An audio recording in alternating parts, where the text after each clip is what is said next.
اللجن اللجن اللجن اللجن يا مولا اللجن اللجن اللجن اللجن اللجن اللجن اللجن يا صاحب الزمان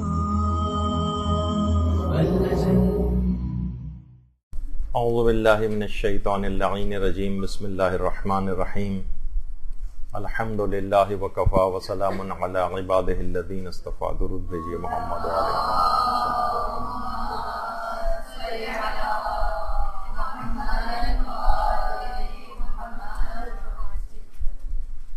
بہترین نماز کیسے پڑھیں، اس سلسلے کا درس نمبر 37، اور اس میں ہم گفتگو کرتے کرتے مستحب نمازوں کے جو فقہی احکام ہیں اس کے چھٹے حصے کے اندر آج داخل ہو رہے ہیں. اور آج مستحب نمازوں میں سے ایک انتہائی اہم نماز، نماز شب، اس کا تذکرہ اور اس کے فقہی مسائل، اس کی اہمیت و فضیلت آج بیان ہوگی.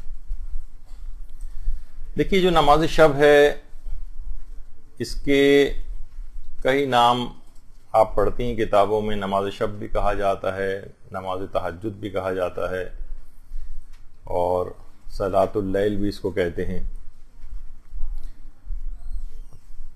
اور اس نماز کو نوافل یومیہ کے بعد سب سے زیادہ تاکیدی مستحب نماز قرار دیا جاتا ہے، نوافل یومیہ کے بعد. اور اتنی اہم یہ نماز ہے کہ نوافل یومیہ کے بعد سب سے مستحب نماز ہے. لیکن آیت اللہ بہجت فرماتے ہیں کہ سید الشہداء پر گریہ کرنا افضل مستحبات ہے، اور اس کا ثواب حتیٰ کہ نماز شب سے بھی زیادہ ہے. اللہم صلی علی محمد وعلی محمد.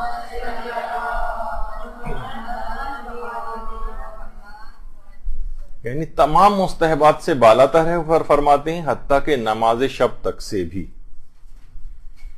اور امام حسن عسکری علیہ الصلوۃ والسلام فرماتے ہیں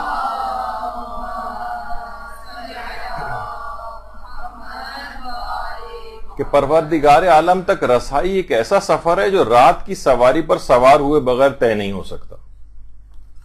یعنی محال ہے کسی کے لیے کہ وہ پروردگار عالم کا قرب حاصل کر سکے اور وہ نماز شب نہ پڑھتا ہو. اور یہ بھی چیز آئی ہے روایات میں کہ امیر المومنین امام علی علیہ الصلوۃ والسلام فرماتے ہیں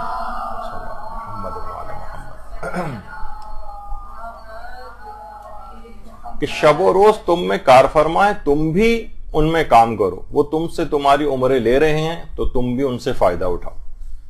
تو شب اور روز یہ دونوں اس انداز کے اللہ کی مخلوق ہیں کہ بہرحال یہ ہماری عمروں میں سے حصہ لے رہے ہیں، تو ہمیں بھی چاہیے کہ ان سے مکمل طور پر کشید کریں. دن کے اوقات کے اندر بھی نیکیوں کو سر انجام دیں، رات کے اوقات میں بھی پروردگار کی اس انداز سے عبادت کر کے ثواب کو حاصل کریں. اور یہ بھی روایات میں بات آئی ہے کہ نماز عشاء کے بعد جاگتے رہنا سوائے دو افراد کے کسی کے لیے بھی سزاوار نہیں، مناسب نہیں. ایک تو نماز گزار، ظاہر ہے کہ جو کہ نماز شب وغیرہ پڑھے، اور دیگر نوافل، اور اس کے علاوہ مسافر. عام طور پر بلا وجہ جاگتے رہنا، بلا وجہ ٹی وی دیکھتے رہنا، بلا وجہ دیگر فضول مصروفیات یا آنا جانا یا ہوٹلنگ اور باہر نکلے رہنا، یہ مناسب نہیں ہے رات گئے تک جاگنے والوں کے لیے. روایت میں ہے کہ یہ صرف ان دو افراد کو اس بات کی اجازت ہے. اور اتنی اہم نماز ہے یہ نماز شب کہ پیغمبر اسلام کے اوپر تو یہ نماز واجب تھی. عام لوگوں کے لیے مستحب ہے، لیکن پیغمبر کے لیے یہ نماز واجب تھی. اور قرآن میں بھی اس کا نماز تہجد کے طور پر اس کا تذکرہ آیا ہے. وَمِنَ اللَّيْلِ فَتَحَجَّدْ بِهِ نَافِلَةً لَكَ. یعنی نماز تہجد، نماز شب، اس انداز سے اس کا ذکر قرآن کے اندر بھی آیا ہے. اور حقیقتاً یہ نماز ایسی ہے کہ مومن خالص افراد کو اس کے فضائل بستر پر لیٹنے نہیں دیتے. اور روایات میں بھی یہ بات آئی ہے، قرآن کی تو آیات ہیں کہ وہ ایسے افراد کی تعریف کی گئی ہے کہ جو رات کے وقت اپنے پہلوؤں کو بستروں سے الگ رکھتے ہیں. اور تفسیر نمونہ کے اندر بھی یہ بات آئی ہے کہ ہمارے امام جعفر صادق علیہ الصلوۃ والسلام فرماتے ہیں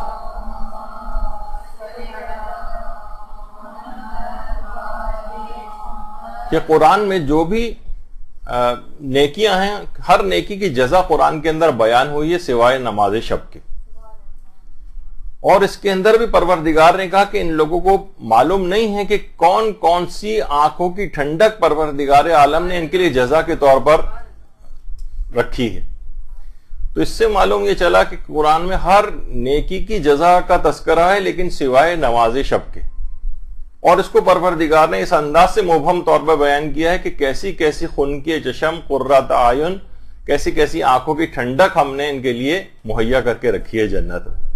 اور نماز شب کے فضائل کی یہی دیوانگی تھی کہ جو کہ امام خمینی کو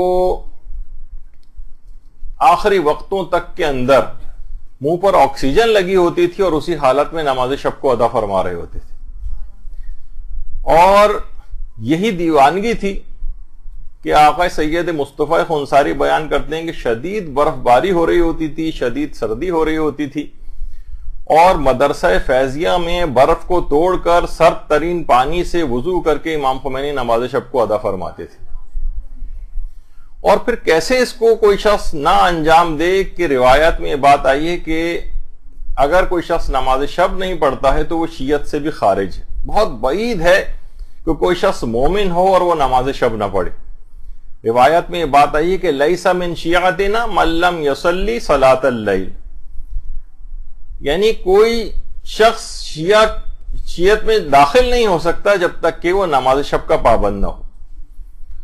اور ارشاد القلوب کے اندر بھی باقاعدہ اس کی جو دوسری جلد ہے اس کے اندر بھی یہ بات بیان ہوئی ہے کہ ایک عالم ایک دفعہ نماز شب پڑھے بغیر سو گئے تھے. تو خواب میں ہاتف غیبی کی ایک آواز آئی ان کو کہ جس وقت خدا صاحبان ایمان کے اندر جنت تقسیم کر رہا ہے یہ بندے سو رہے ہیں، اور یہ لوگ بہشت پر اتنے زیادہ قناعت پسند ہو گئے ہیں کہ جنت ہی کو انہوں نے فراموش کر دیا ہے اور نماز شب نہیں پڑھ رہے ہیں. تو یہ بہت ہی حیران کن اور تعجب خیز ایک مرد مومن کے لیے بات ہے کہ وہ مومن اور شیعہ ہو اور وہ نماز شب کا پابند نہ ہو. پیغمبر اسلام ختمی مرتبت صلی اللہ علیہ وآلہ وسلم صلی اللہ محمد وآلہ محمد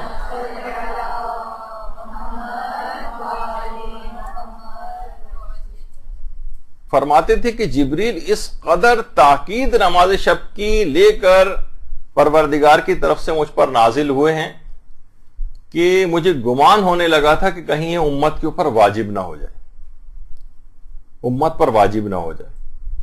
اور حضرت ابراہیم علیہ الصلاۃ والسلام کے لیے، حضرت ابراہیم پیغمبر اسلام کے بعد سب سے افضل ترین انبیاء میں سے ہیں. روایت میں ملتا ہے کہ ان کو خلیل خدا کا جو لقب ہے یہ دو وجوہات کی بنا پر پیغمبر فرماتے ہیں ان کو عطا ہوا ہے. جو انہوں نے خلت جو کی نعمت سے اور ایک عہدے سے جو سرفراز کیا گیا، اس میں پیغمبر فرماتے ہیں پہلی چیز تو یہ کہ لوگوں کو کھانا کھلایا کرتے تھے. یعنی کوئی ایک کھانا بھی ایسا نہیں ہوتا تھا، یہاں تک کہ تلاش میں نکلتے تھے، مسافروں کو لے کر آتے تھے، لوگوں کو لے کر آتے تھے، کبھی اکیلے کھانا تناول نہیں فرماتے تھے، ہمیشہ لوگوں کو کھانا کھلانا. اور دوسری چیز اس وقت نماز شب ادا کرنا جب سب لوگ سو رہے ہوتے. تو ان دو خصوصی وجوہات کی بنا پر حضرت ابراہیم خلیل خدا قرار پائے تھے. اور روایات میں بھی بات ملتی ہے کہ کتنے مصائب حضرت زینب سلام اللہ علیہا نے برداشت کیے تھے.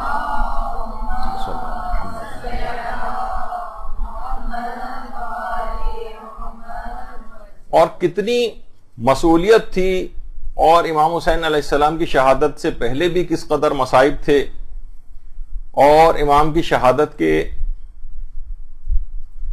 بعد بھی کتنے مصائب ہوئے. اور امام حسین نے باقاعدہ یہ بات اپنی بہن کو فرمائی تھی کہ یا اختاہو لا تنسینی فی نافلۃ اللیل، بہن مجھ کو نماز شب میں فراموش نہ کرنا، مجھے مت بھولنا، اس تک کے اندر اتنی زیادہ تاکید. تو اتنی زیادہ آپ دیکھیں کہ سخت ترین راتوں میں اور بدترین مظالم کے بعد بھی، حتیٰ کہ شب عاشور اور شام غریبہ اور اسیری کی راتوں تک کے اندر یہ نماز جو ہے وہ حضرت زینب سلام اللہ علیہ سے ترک نہیں ہوئی.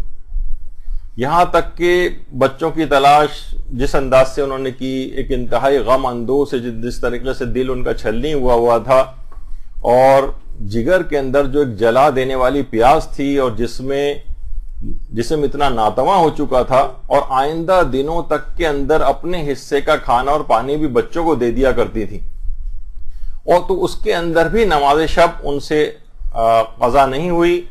اور اس میں بھی حتیٰ کہ بیٹھ کر بھی اگر پڑھنی پڑ گئی تھی نماز تو بیٹھ کر نماز شب پڑھی تھی، اور خاندان اہل بیت کے افراد کے لیے بیٹھ کر کوئی بھی نماز پڑھنا کسی قیامت سے کم نہیں ہوتا تھا.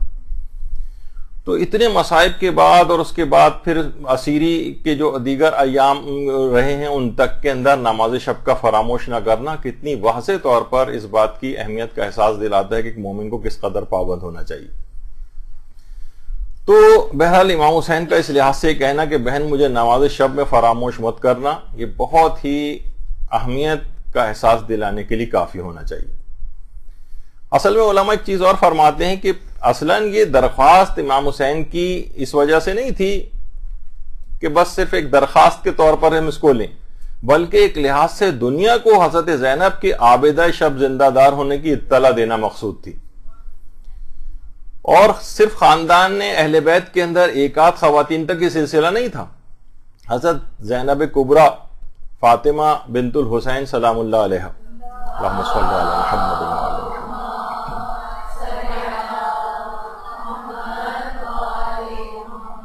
باقاعدہ ان کے اوپر کتابیں بھی ان کی سیرت کے اوپر لکھی گئی ہیں. اس تک کے اندر یہ بات یہ آئی ہے کہ روایت میں یہ بات آئی ہے کہ حضرت فاطمہ کبریٰ تمام شب نماز میں کھڑی رہتی تھیں اور تمام دن روزہ رکھا کرتی تھی. اچھا دیکھیے، ہم عام طور پر شریف کس کو سمجھتے ہیں؟ دیکھیے، ہم عام طور پر ایک ہوتا ہے کہ اچھا شہری ہو، سگنل نہ توڑے، لائن کے اندر کھڑا ہوا ہو، ٹھیک ہے، قانون کی پاسداری کرے. خصال جو شیخ صدوق کی کتاب ہے اس کے اندر صاحبان ایمان کی شرافت کا معیار یہ قرار دیا گیا ہے کہ وہ نماز شب پڑھتے ہو. صاحب ایمان یعنی ٹھیک ہے تم ایماندار ہو، ٹھیک ہے کہ تم شیعہ ہو، لیکن تمہاری شرافت کا معیار یہ ہے کہ تم اگر نماز شب پڑھتے ہو تو شریف ہو. اور کسی بھی شخص کی عزت کا معیار یہ ہے کہ وہ لوگوں کو اذیت پہنچانے سے باز رہے. اس کا مطلب یہ ہے کہ یہ صاحب عزت شخص ہے. اس کی عزت اور صاحب عزت ہونے کا معیار یہ ہے کہ لوگوں کو تکلیف نہ پہنچائے. شریف ہونے کا معیار یہ ہے کہ نماز شب کا پابند ہو. اور ہمارے امام جعفر صادق علیہ الصلوۃ والسلام، اللہم صلی علی محمد وعلی محمد،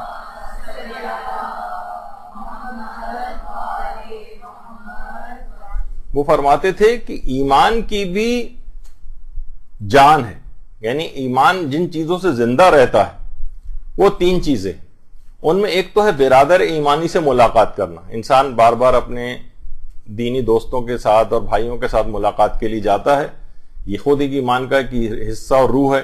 دوسرا، روزے دار کو افطار کرانا، یہ خود ایمان کی روح شمار ہوتا ہے. اور تیسری چیز امام فرماتے ہیں نماز شب کا پڑھنا، یعنی ایمان کی روح اور ایمان کی جان جو ہے وہ اس کو قرار دیا گیا ہے. اچھا دیکھیے، عام لوگوں کے لحاظ سے بھی حکم ہے، لیکن عام لوگوں کی نسبت دینی طالبات، دینی طالب علم اور علماء کے لیے نماز شب کی اہمیت اور بہت زیادہ ہے. اتنی زیادہ ہے کہ باقاعدہ علامہ طبرسی، ہمارے 8ویں امام، امام علی رضا علیہ الصلوۃ والسلام، صلی علی محمد وعلی محمد،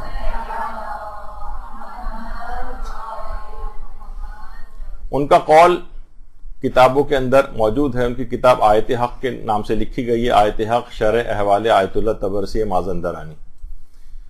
اور امام رضا کے جو روضہ ہے اس کے صحن کے جو احاطہ ہے بیرونی، وہاں پر ان کی قبر مبارک ہے. جو لوگ ہیں وہاں پہ ان کو ضرور جانا چاہیے. آیت اللہ طبرسی یہ فرماتے تھے طالب علموں اور علماء دونوں کو نصیحت کرتے ہوئے کہتے تھے کہ نوافل اور نماز شب سے غافل مت ہونا. ہم اہل علم کا مال یہی ہے، کیونکہ دیکھیے عوام، وہ فرماتے تھے عوام زیادہ سے زیادہ واجبات پر اکتفا کرتے ہیں. فرماتے تھے کہ تم بھی اگر اس کے پابند نہ ہوئے تو تم میں اور عام لوگوں میں پھر کیا فرق رہ جائے گا. تو ایک طالب علم کو بھی، طالبہ کو، اور ایک عام چاہے وہ ابتدائی طالب علم ہی کیوں نہ ہو اور چاہے وہ علماء ہی کیوں نہ ہو، عام عوام سے ان کا فرق کیا ہے؟ وہ کہتے تھے کہ نماز شب. ورنہ لوگ تو واجبات پہ اکتفا کریں گے نا عام لوگ، لیکن تم میں اور ان میں کیا فرق رہ جائے گا.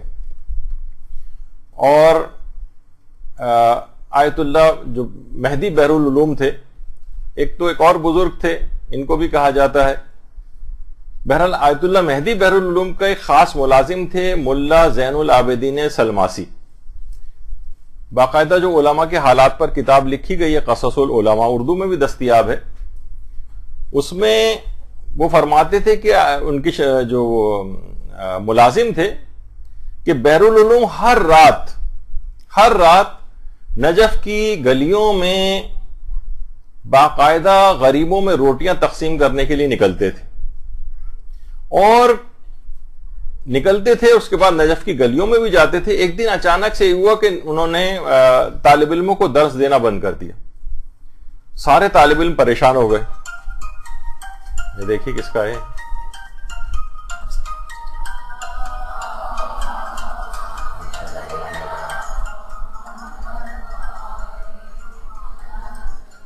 اچھا، کئی دن اس طرح سے ہوا، سارے طالب علم جو ہے وہ بڑے سخت پریشان ہو گئے. یہاں کی طرح والا حساب کتاب تو نہیں کسی دن باقی درس موقوف ہو جائے تو طالب علموں کے اندر خوشی کی لہر دوڑ جاتی ہے کہ چلو آج چھٹی ہو گئی ہے. تو اچھا، طالب علم بڑے پریشان ہوئے تو لوگوں نے پوچھا کہ بھائی آپ طالب علموں کو درس کیوں نہیں دے رہے؟ انہوں نے کہا کہ میں رات کو ویسے بھی نکلتا ہوں نجف کی گلیوں میں، طالب علموں کے گھر بھی میں پہچانتا ہوں، میں طالب علموں کے گھروں کے پاس سے گزرتا ہوں، نہ نماز شب کے کوئی آثار ہوتے ہیں، نہ کوئی مناجات کی آواز سنائی دیتی ہے، نہ کوئی آہوزاری سنائی دیتی ہے. ایسے طالب علموں کو درس دینے کا اصلاً کوئی فائدہ نہیں. طالب علم اس بات کو سن کر کافی متوجہ ہوئے اور اس بات کے پھر اس کے بعد انہوں نے پابندی اختیار کی اور کہا کہ ہم آئندہ کے بعد سے نماز شب اور یہ مناجات وغیرہ کو ترک نہیں کریں گے. جب یہ سلسلہ دوبارہ شروع ہوا نماز شب اور مناجات کا تو پھر کہیں جا کے انہوں نے درس دینا شروع کیا. اور یہی وجہ ہے کہ قصص العلماء ہی کے اندر ہے کہ شیخ جعفر آل کاشف الغطا ان کے متعلق ان کو جب یہ بات بتائی گئی کہ ایک شہر کے جو ائمہ جماعت ہیں، انہوں نے جو ائمہ جماعت ہیں وہ نماز شب کے پابند بھی نہیں ہیں، نوافل کو بھی ہم دیکھتے ہیں کہ وہ انجام نہیں دیتے، بس آئے واجب نماز پڑھائی چلے گئے. جب یہ شکایت ان تک پہنچی تو شیخ جعفر مجتہد عالم تھے، انہوں نے فرمایا کہ جو امام جماعت بھی نوافل یومیہ اور نماز شب کو انجام نہیں دیتا اس کی اقتدا نہ کی جائے. جب ائمہ جماعت نے اس چیز سنی تو سب کے سب اس بات کے پابند ہو گئے. تو علماء بھی اور مجتہدین اس بات کو برداشت نہیں کرتے تھے کہ چاہے طالب علم ہو، چاہے وہ علماء ہوں، امام جماعت ہو اور وہ نماز شب کے پابند نہ ہو. اور شیخ حسن جو شیخ جعفر آل کاشف الغطا کے بڑے بیٹے تھے، ایک تو بہت مشہور ہیں شیخ محمد حسین. شیخ محمد حسین یہ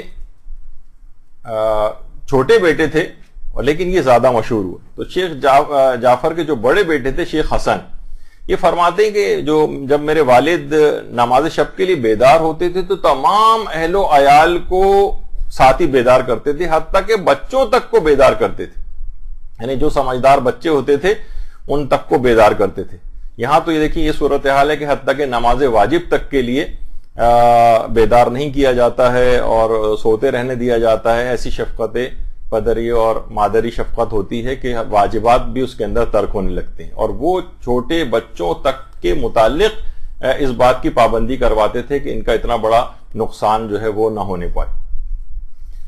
تو اچھا ظاہر ہے خود بھی چھوٹے تھے. فرماتے ہیں شیخ حسن کہ میں بھی چھوٹا تھا اور نوجوانی کا ابتدائی دور تھا، اس میں بچے شرارتیں بھی کرتے ہیں، تو وہ یہ کرتے تھے کہ جیسے ہی وہ کمرے سے باہر نکل کے جاتے تھے کہ بھئی سب لوگ نماز شب پڑھ لیں، تو میں کمرے میں بستر پہ لیٹے لیٹے ہی آوازیں نکالتا تھا، اللہ اکبر، الہم وللضالین، کفوا احد، سمع اللہ اور بحول اللہ، السلام علیکم ورحمۃ اللہ، بستر پہ لیٹے لیٹے، تاکہ ان کو پتہ چل جائے کہ میں نماز شب میں مشغول ہوں۔ تو بہرحال ایک لحاظ سے ان کی سیرت سے یہ بات پتہ چلی ہے کہ اپنے گھر والوں تک کو اٹھانا نماز شب کے لیے۔ تو طالب علموں کے اندر بھی دیکھیے اتنا اثر اس کا ہوا کہ ایک دوسرے کو بھی طالب علم جو ہے اس زمانے میں اٹھایا کرتے تھے، لیکن اس طرح سے نہیں اٹھاتے تھے کہ جناب پوری دنیا کو پتہ چل جائے کہ ابھی جمعہ بالکل 8 دن ہوئے ہیں آپ کو نماز شب کے پابند ہوئے اور آپ نے اس طرح سے شور مچانا شروع کر دیا اور پورے گھر کو سر کے اوپر اٹھایا ہوا ہے کہ جیسے اب پوری دنیا کو نماز شب کا پابند ہو جانا چاہیے۔ آیت اللہ نجفی کوچانی یہ فرماتے ہیں کہ اصفہان کے مدرسے میں طالب علموں کے حجرے آپس میں ملے ہوئے تھے، ہم طاقچوں میں سوراخ کر کے رسی کے سرے اپنے پیروں پر باندھ لیتے تھے کہ جس کی بھی آنکھ کھل جائے وہ رسی کھینچ کر دوسرے ساتھی کو نماز شب کے لیے بیدار کر دے، اور یہ بات اس وجہ سے کرتے تھے کہ دروازے پر دستک دینے سے دوسرے طالب علموں کی نیند میں خلل نہ پڑے، اور ایک دوسرے کو اس طرح سے اٹھایا کرتے تھے۔ تو واقعتاً انسان کو چاہیے کہ ایک دوسرے کی اس طرح سے ہیلپ کرے۔ کہا جاتا ہے نا کہ لوگ کسی کی جیب سے 10 روپے بھی گر جاتے ہیں تو ہر شخص متوجہ کرتا ہے، ارے دیکھیے آپ کی جیب سے 10 روپے گر گئے، اور یہاں لوگوں کی نمازیں واجب قضا ہوئی جا رہی ہیں، لوگوں کی نماز شب کے لوگ پابند نہیں، اور ذرا سا لوگوں کو 10 روپے کے برابر بھی احساس نہیں کہ متوجہ کریں کہ آپ کو یہ چیز پڑھنی چاہیے۔ تو یہ صورتحال ہے۔ اس میں آیت اللہ شہید مرتضی مطہری بھی یہ بات کہتے تھے، بلکہ لوگ ان کے متعلق جو فرماتے ہیں کہ وہ ساری زندگی 2 چیزوں کی حد سے زیادہ آیت اللہ شہید مرتضی مطہری نے پابندی کی، 2 چیزوں کی۔ ایک تو جب تک وہ سوتے نہیں تھے جب تک خاص مقدار میں رات کو تلاوت قرآن نہ کر لیتے تھے، اور دوسرا یہ کہ کسی بھی رات نماز شب پڑھے بغیر نہیں سوتے تھے۔ اچھا دیکھیے یہ ان افراد کے ماننے والوں کی سیرت ہے۔ مثلا سید الشہداء امام حسین علیہ الصلوۃ والسلام،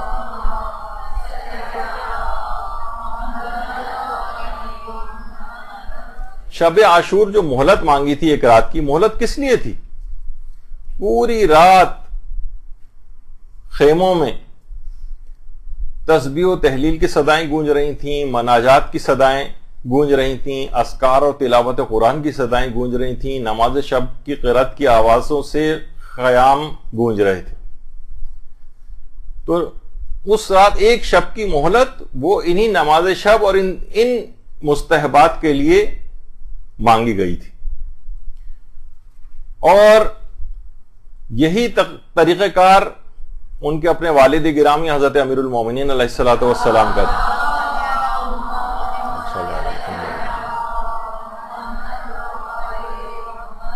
فرماتے تھے کہ جب سے میں نے پیغمبر اسلام سے یہ بات سنی تھی کہ نماز شب نور ہے، تب سے میں نے ہرگز کبھی نماز شب کو ترک نہیں کیا۔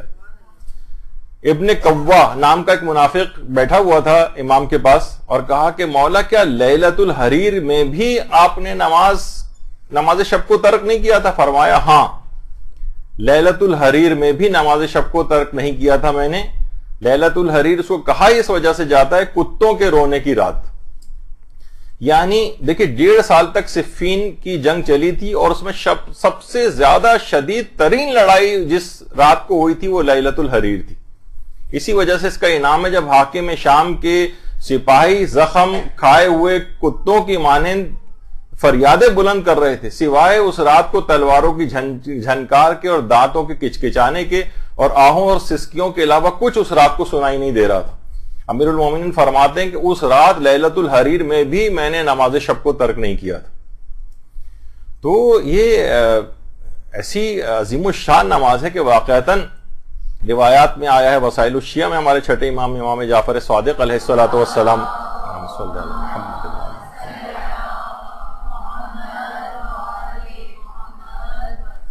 ملتا ہے کہ چھٹے امام فرماتے ہیں کہ حضرت امیر المومنین علیہ الصلوۃ والسلام کہ گھر میں کمرہ مخصوص تھا نماز کے لیے، اور رات کو جب بھی نماز شب کے لیے حضرت امیر اٹھتے تھے تو اپنے کسی ایک فرزند کو ضرور اٹھا کر اپنے ساتھ اس کمرے کے اندر نماز کو ادا کرنے کے لیے لے جاتے تھے. اور روایت میں پیغمبر کے لیے بھی یہ بات آئی، بلکہ پیغمبر کا ارشاد روایتوں کے اندر جو ہے وہ بیان ہوا ہے کہ اگر کوئی بھی شخص رات کو خود نماز شب کے لیے اٹھے، رات کو عبادت کے لیے اٹھے، اور اپنی زوجہ کو بھی اس طرح سے جگائے کہ وہ عورت بھی اٹھے، اس طرح سے شوہر اور بیوی دونوں نماز کو ادا کریں، رات کو عبادت کریں، تو پروردگار ان پر اپنی رحمت نازل فرماتا ہے. اور یہی وجہ ہے کہ پیغمبر نے 3 مرتبہ فرمایا تھا کہ یا علی علیک بصلاۃ اللیل وعلیک بصلاۃ اللیل وعلیک بصلاۃ اللیل. 3 دفعہ فرمایا تھا کہ علی نماز شب کی پابندی کرو، نماز شب کی پابندی کرو، نماز شب کی پابندی کرو. تو بڑی عظیم الشان یہ جو نماز ہے. اور ابھی آپ نے سنا تھا آیت اللہ تبرسی کا ہی کہ یہ ہم علماء اور طالب علموں کا یہی تو ایک مال ہے، ورنہ عوام تو اس کی پابندی نہیں کرتے ہیں. یہی وجہ ہے کہ آیت اللہ مرشی نجفی، آیت اللہ مرشی نجفی وہی ہیں کہ جنہوں نے ایک بہترین ایشیا کا سب سے بڑے کتاب خانوں میں اور لائبریریز میں جس کا شمار ہوتا ہے کتاب خانہ آیت اللہ مرشی نجفی، قم میں حضرت معصومہ کے روضے کے بالکل سامنے. انہوں نے باقاعدہ جو اپنا وصیت نامہ لکھا تھا اس کے اندر اپنے بیٹے سے یہ بات کہی تھی. اور آیت اللہ مرشی نجفی نے ایک سجدگاہ اپنے پاس رکھی ہوئی تھی، اور آئمہ کے تمام قبور کی مٹی بھی جمع کر کے اپنے پاس رکھی ہوئی تھی. تو ایک سجدگاہ ہر وقت ان کے ساتھ ساتھ ہوتی تھی، جہاں بھی ہوتے تھے وہ سجدگاہ ساتھ ہوتی تھی. حتیٰ کہ ہاسپٹل کے اندر بھی کبھی بیمار بھی ہوتے تھے تو نماز شب کو آیت اللہ مرشی نجفی وہیں پر ادا فرماتے تھے، بستر پہ بیٹھے بیٹھے ادا فرماتے تھے. اور جب تک کھڑے ہونے کی حالت رہی ہاسپٹل کے اندر بھی کبھی اس نماز کو بیٹھ کر نہیں پڑھا ہے انہوں نے. اور اس وقت بھی ان کے پاس وہ سجدگاہ ہوتی تھی، ایک جا نماز ان کے پاس ہوتی تھی. تو باقاعدہ طور پر انہوں نے اپنے بیٹے کو وصیت کی تھی کہ میری وہ جائے نماز جس پر میں نے 70 سال نماز شب ادا کی، اور میری وہ تسبیح جو تربت امام حسین سے بنی ہوئی ہے، جس کے ہر دانے پر میں ہر صبح استغفار پڑھا کرتا تھا، وہ میرے ساتھ میری قبر کے اندر ساتھ دفن کی جائے. 70 سال تک ایک مصلی یا ایک جانواز ایسی جگہ جس پر انہوں نے نماز شب پڑھی تھی، کہا یہ میرے ساتھ دفن کی جائے. تو یہ باتیں ساری اس لحاظ سے متوجہ کرنے کے لیے ہیں. اور اس کے بعد جب آیت اللہ مرشی نجفی کو قبر میں دفن کیا گیا تو یہ تمام چیزیں ان کے ساتھ دفن کی گئی جو ان کی وصیت کے مطابق تھی. تو یہ تمام چیزیں اہمیت کا احساس دلانے کے لیے، ورنہ ایک مرجع یہ تو سوچیں کہ ان کا تو بہت زیادہ ان کے لیے سہولت اور آسانی تھی کہ یہ معصومہ قوم کے روضے کے اندر ان کی قبر کے بہت قریب دفن ہو سکتے تھے، لیکن انہوں نے کہا نہیں، میری قبر وہ سامنے لائبریری میں دروازے کے قریب قرار دی جائے کہ تاکہ طالب علم جب پڑھنے کے لیے جائیں تو ان کی قدموں کی خاک اڑ اڑ کے میری قبر کے اوپر گرے. تو یہ علماء کا ایک طریقہ کار ہے جس لحاظ سے وہ امر بالمعروف و نہی عن المنکر کیا کرتے. تو اور بعض اوقات یہ تحدیث نعمت بھی ہوتی. تحدیث نعمت یعنی نعمت کو بیان کرنا، نعمت کا اظہار، اس میں کوئی ریاکاری وغیرہ کا خدا نخواستہ پہلو نہیں ہوتا ہے.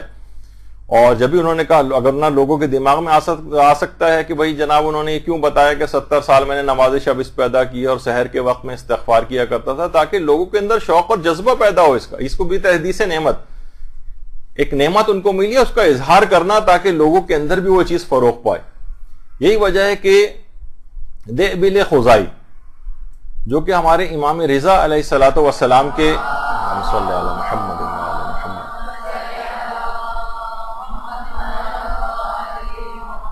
شاعری کیا کرتے تھے، امام کی شان میں قصیدے کہتے تھے. اور شوش کا جو علاقہ ہے، ویسے تقریباً 4 یا 5 مقامات پر دیبل کی جو ہے وہ قبور کے متعلق ملتا ہے، لیکن جو سب سے زیادہ معتبر ہے وہ شوش میں. تو ان کو امام رضا علیہ الصلوۃ والسلام نے ایک لباس تحفے میں دیا تھا اور کہا تھا کہ دیبل اس کی خوب حفاظت کرنا. حفاظت سے مراد یہ نہیں کہ اس کو نہیں پہنا یا سنبھال کے کہیں رکھنا، بلکہ یہ کہ اس کی قدر کرو اس لباس کی. میں نے اپنے اس لباس میں 1000 شب نماز ادا کی ہے اور ہر شب میں 1000 رکعت نماز پڑھی، اور اسی لباس میں میں نے 1000 مرتبہ ختم قرآن کیا، امام نے فرمایا۔ تو امام نے بھی اس بات کا کہ 1000 شب میں نے اس لباس کے اندر نماز پڑھی ہے، یعنی نماز شب بھی اس کے اندر آ گئی ہے، اور 1000 رکعت ہر رات میں پڑھی، 1000 رکعت اور 1000 ختم قرآن اس لباس کے اندر۔ تو یہ ہم لوگوں کے لیے اس لحاظ سے نمونہ عمل چیز ہے کہ نماز شب کا کس قدر پابند ہونا چاہیے۔ اچھا، عورتیں بھی اس لحاظ سے کوئی پیچھے نہیں رہی عبادات کے اندر آج بھی، بلکہ ہمیں خواتین مردوں سے آگے نظر آتی ہیں۔ یہی وجہ ہے کہ نفیسہ خاتون، حسن بن زید بن امام حسن، نفیسہ خاتون جو تھیں، نفیسہ خاتون بنت حسن بن زید بن امام حسن، یعنی اس لحاظ سے امام حسن کی پوتی ہوتی ہیں، ان کے شوہر کا نام اسحاق تھا۔ اللہم صلی علی محمد و آل محمد۔ نفیسہ خاتون کا مصر میں روضہ ہے، اور بہت ہی صاحب کرامت اور عبادت گزار خاتون تھیں، اور مصری آج بھی بے تحاشا ان کے روضے پر جاتے ہیں، دعائیں قبول ہوتی ہیں، بے تحاشا کرامات۔ ان کے ایک رشتہ دار بیان کرتے ہیں کہ میں 40 سال ان کی خدمت میں رہی ہوں، کسی ایک رات کو بھی میں نے ان کو سوتے نہیں دیکھا، فقط عبادت کرتے دیکھا ہے ساری رات، اور دن میں روزہ رکھے ہوئے دیکھا۔ اور روایت جو ان کے ملتے ہیں حالات، اس کے اندر ملتا ہے الگ الگ تقریباً تعداد بیان ہوئی ہے کہ انہوں نے اپنے گھر کے اندر ایک قبر کھدوائی ہوئی تھی۔ ایک روایت کے مطابق انہوں نے 1400 دفعہ اس قبر کے اندر بیٹھ کر قرآن ختم کیا، 1400 مرتبہ، اور زیادہ تر اس سے بھی زیادہ جو بیان ہوا ہے وہ 6000 مرتبہ ختم قرآن کیا۔ تو اس طرح سے اتنی عبادت گزار خاتون تھیں کہ علاقے کے جو غیر مسلم افراد بھی تھے وہ بھی ان کے وضو کا پانی لے کر جاتے تھے اور اس سے شفا کو حاصل کرتے تھے۔ جب ان سے پوچھا جاتا تھا کہ آپ اتنی عبادت کیوں کرتی ہیں، ساری رات عبادت کر رہی ہیں، اس طرح سے نماز شب پڑھ رہی ہیں، کہا کہ میں کیسے یہ عبادت نہ کروں کہ آخرت کے طویل اور مشکل ترین سفر مجھ کو درپیش ہے، جس پر سوائے نیک اور صالح افراد کے کوئی چل نہیں پائے گا۔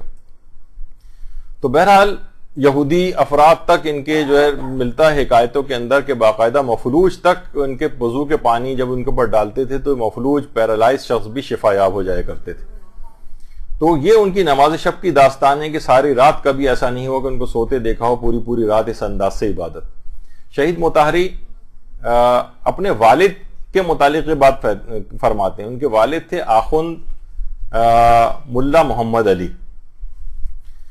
ان کے متعلق شہید مطہری فرماتے ہیں کہ بلوغ کے بعد سے لے کر مرتے دم تک میرے والد سے کبھی نماز شب قضا نہیں ہوئی، بلوغ کے بعد سے لے کر مرتے دم تک۔ یہ شہید مطہری کے والد، اور فرماتے تھے کہ ایک اور خصوصیت ان کی یہ تھی جس کی بڑی الگ سے بھی خصوصیت ہے اس عمل کی، کہ مغرب اور عشاء کے درمیان ایک طویل سجدہ انجام دیتے تھے۔ مغرب اور عشاء کے درمیان آج بھی اگر کوئی مومن یہ کرنا چاہے کہ مغرب اور عشاء کے درمیان ایک طویل سجدہ انجام دے، اور یہ طویل سجدہ بہرحال نماز شب کے اندر بھی کیا جا سکتا ہے، طویل سجدہ انجام دیتے تھے۔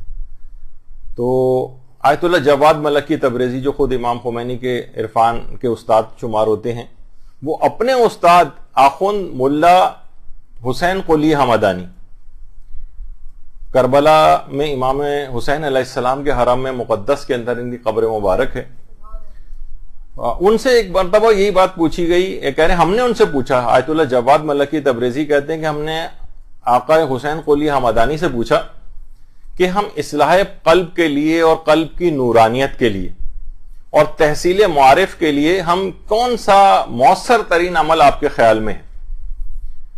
تو حسین قلی حمدانی نے فرمایا کہ ایک عمل سے زیادہ کوئی بھی عمل اتنا مؤثر نہیں ہے جتنا کہ یہ عمل ہے، اگر تم اس پر مداومت کرو، یعنی ہمیشہ اس عمل کو انجام دو، تو اس سے زیادہ مؤثر کوئی عمل ہی نہیں ہے جس سے تمہارا قلب بالکل طاہر اور پاک و پاکیزہ ہو جائے گا، اور نورانیت قلب جو ہے اس سے تم بہرہ مند ہوگے، اور معرفتوں پروردگار کی جو معرفت ہے اس میں اضافے سے اضافہ تر ہوتا چلا جائے گا، اور وہ یہ ہے کہ شب و روز میں ایک طولانی سجدہ انجام دو.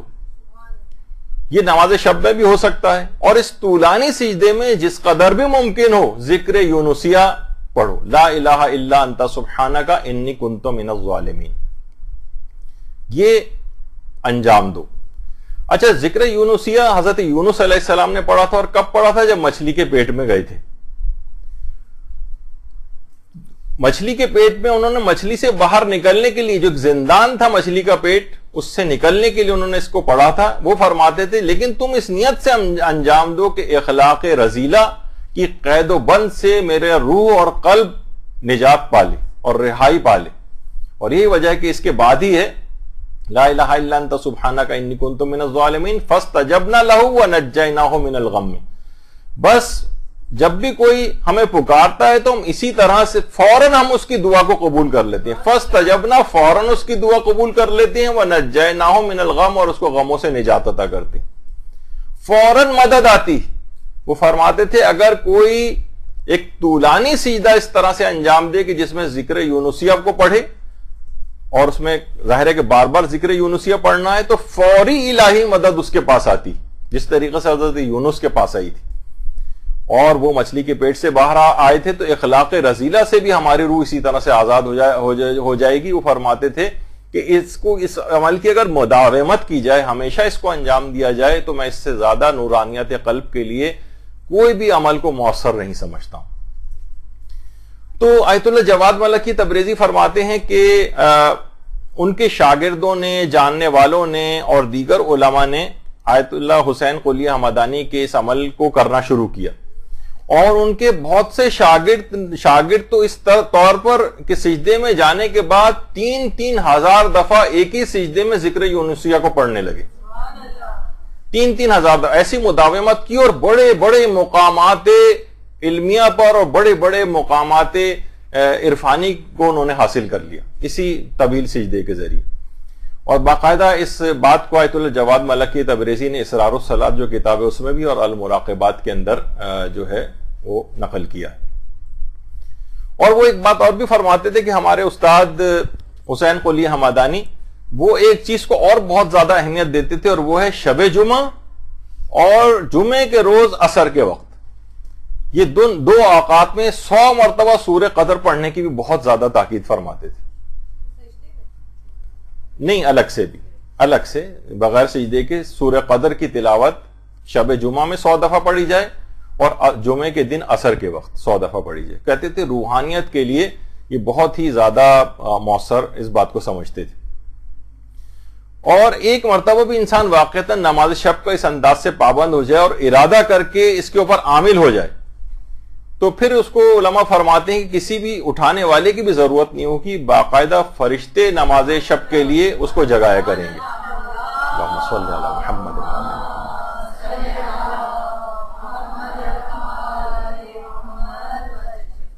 اور باقاعدہ اس کے لیے جیسے کہ آیت اللہ بہجت سے بھی کسی نے کہا تھا، اس کو آیت اللہ بہجت کی کرامات کے اندر بھی یہ چیز کہی جاتی ہے. ایک شخص ان کے پاس آیا اور طالب علم آ کر کہنے لگا کہ میں نماز شب کو نہیں اٹھ پاتا ہوں.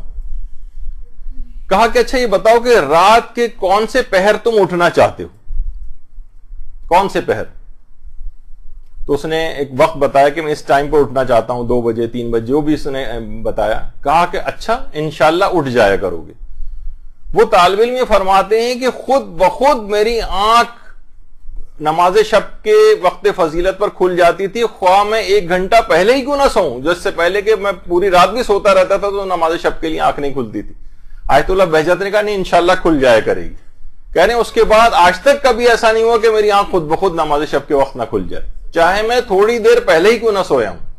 یہ آیت اللہ بہجت کی خصوصی کرامات میں سے بھی یہ چیز نقل کی جاتی. آیت اللہ محمد حسین طباطبائی یہ بات فرماتے تھے کہ میں ایک ایسے شخص کو جانتا ہوں.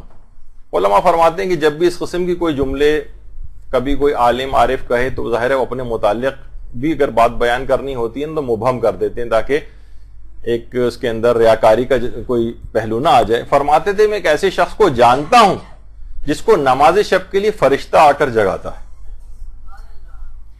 فرشتہ آ کر. اور علماء کی سیرت میں بھی ہم دیکھتے ہیں کہ مصطفیٰ خمینی جو امام خمینی کے بیٹے تھے, وہ فرماتے ہیں ایک دفعہ ہمارے گھر میں کچھ مہمان بھی آئے ہوئے تھے اور نچلی منزل کے اوپر مہمان تھے. رات کو کسی وقت گھر میں رونے کی آواز گونجنے لگی. آواز سن کر مہمان بھی بیدار ہو گئے اور انہوں نے آ کر مصطفیٰ خمینی کو آ کر جگایا کہ دیکھیے شاید آپ کے ہمسائیگی میں کوئی فوت وغیرہ ہو گیا ہے, کوئی شخص انتقال ہو گیا, کسی کا رونے کی آوازیں آ رہی. مصطفیٰ خمینی نے آواز سن کر کہا ارے یہ تو میرے والد کی آواز ہے, جب بھی نماز شب پڑھتے ہیں اسی طرح سے ان کی حالت ہو جاتی کہ زار و قطار رونا شروع کر دیتے. اور امام خمینی کے متعلق خود ان کی زوجہ محترمہ خانم خدیجہ ثقفی, بانو ایران کے نام سے جو مشہور ہیں, وہ فرماتی ہیں کہ جب سے ان کی شادی ہوئی بالکل ابتدائے جوانی سے لے کر اور آخر عمر تک, خانم خدیجہ ثقفی کا انتقال امام خمینی کے بہت بعد میں ہوا, فرماتی تھی کہ آخری عمر تک میں نے کبھی بھی ان کو نماز شب ان کی قضا ہوتے نہیں دیکھی. اوائل جوانی سے لے کر اور انتقال تک ایک رات بھی ایسی نہیں گزری جب انہوں نے نماز شب کو فراموش کیا امام خمینی. اور اس بات کے لیے گواہی آیت اللہ فاضل لنکرانی کی بھی موجود ہے. وہ خود فرماتے ہیں آیت اللہ فاضل لنکرانی کی امام خمینی نے مسلسل 70 سال تک بغیر کسی تعطل کے, بالکل بچپنے کے ابتدائی دور سے لے کر اور اختتام تک, بچپن اور پھر جوانی کا دور امام خمینی کا, اور 70 سال تک اس لحاظ سے مسلسل نماز شب ادا کی. اور ہمیشہ ان کی خصوصیت یہ تھی کہ ہمیشہ فجر سے 2 گھنٹے پہلے بیدار ہو جاتے تھے اور نماز اور تلاوت وغیرہ کے اندر مشغول ہو جاتے تھے. اور بہت سی کرامتیں اس لحاظ سے نقل بھی ہوئی ہیں کہ شہید محراب آیت اللہ قدوسی, دیکھیں تقریباً 6 علماء ہمارے ایسے ہیں جو شہید محراب کے نام سے مشہور ہیں, جو دوران نماز جماعت پڑھاتے ہوئے شہید ہوئے ہیں. 5 تو ایران کے اندر ہی ہیں جس میں آیت اللہ دست غیب بھی ہیں, آیت اللہ قاضی طباطبائی بھی ہیں, آیت اللہ قدوسی بھی ہیں, اور بھی بہت سے جو ہے علماء ہیں. اور عراق میں جو ایک شہید ہوئے تھے آیت اللہ باقر الحکیم, وہ تو خیر ایرانی نہیں تھے, تو 5 ایران کے تھے اور ایک عراق کے 6 افراد کو کہا جاتا ہے شہید محراب. ان میں آیت اللہ قدوسی بھی ہیں جن کی تصویر سامنے. وہ فرماتے ہیں انقلاب سے پہلے کا ایک سفر ہم کو درپیش تھا, میں آیت اللہ امام خمینی کے ساتھ تھا, اور میں نے جتنے بھی سفر ان کے ساتھ کیے, میں نے ان کے سفروں میں کوئی نہ کوئی کرامت دیکھی. کہہ رہے ہیں مشہد سے واپسی کا سفر تھا, ریگستانی علاقے سے ہماری گاڑی گزر رہی تھی. اچھا اس زمانے میں جو بھی حالات تھے, کافی عرصہ پہلے کی بات ہے, تو رستے میں روسی سپاہیوں نے ان کو روکا, روسی سپاہیوں نے, اور تلاشی وغیرہ کے لیے. تو امام خمینی کو کچھ نہیں کہا کہ تلاشی لو, اور خود نیچے اتر کر یعنی کہتے تھے کہ ناممکن تھا کہ کوئی رات اس طرح سے سفر کی گزر جائے اور امام خمینی نماز شب نہ پڑھیں. امام خمینی, اچھا ریگستانی علاقہ تھا, کہہ رہے ہیں نہ ہمارے پاس پانی تھا, پانی کا ایک قطرہ ہمارے پاس نہیں تھا, لیکن کہہ رہے ہیں میں یہ دیکھ کر حیران رہ گیا کہ امام خمینی نے اپنی آستینیں الٹی ہوئی ہیں, اوپر کی ہوئی ہیں, اور نہ جانے کہاں سے پانی ان کے ہاتھوں کے اوپر جاری ہو رہا ہے اور خود بخود وضو ہو رہا ہے. اللہم صلی علی محمد و علی محمد. کتاب فراز ہائے از آباد میں آیت اللہ شہید قدوسی شہید محراب کی یہ کلمات اور جملے اس کے اندر جو ہے نقل ہوئے.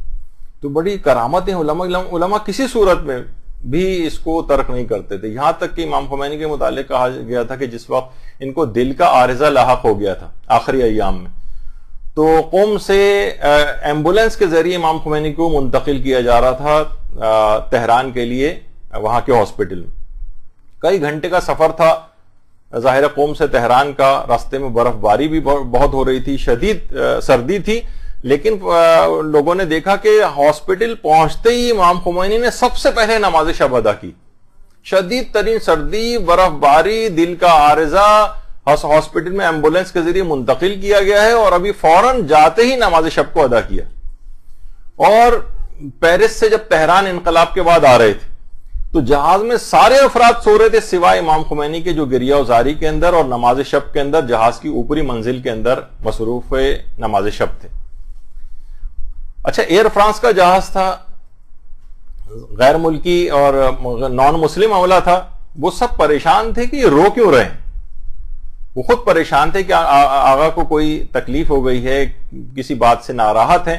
تو لوگوں نے بتایا کہ نہیں، جب بھی اللہ کے حضور نماز شب کے لیے اس طرح سے کھڑے ہوتے ہیں تو یہی ان کی حالت ہو جاتی۔ پاسداران انقلاب بھی ایک بات کہتے تھے کہ جب بھی کوئی امام خمینی کو ہم میں سے کوئی نماز شب کے لیے کبھی بیدار کر دیتا تھا تو امام خمینی کی نگاہ کرم و نوازش کا مرکز بن جاتا تھا۔ ہمیشہ اس کے احسان مند ہو جاتے تھے کہ اس نے مجھ کو نماز شب کے لیے بیدار کیا۔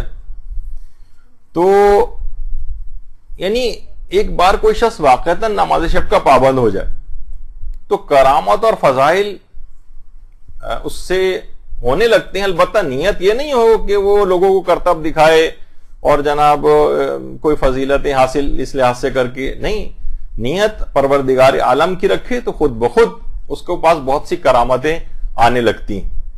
آیت اللہ موسیٰ شبیری زنجانی، وہ ایک عالم سید محمد جزائری کے متعلق یہ بات فرماتے تھے۔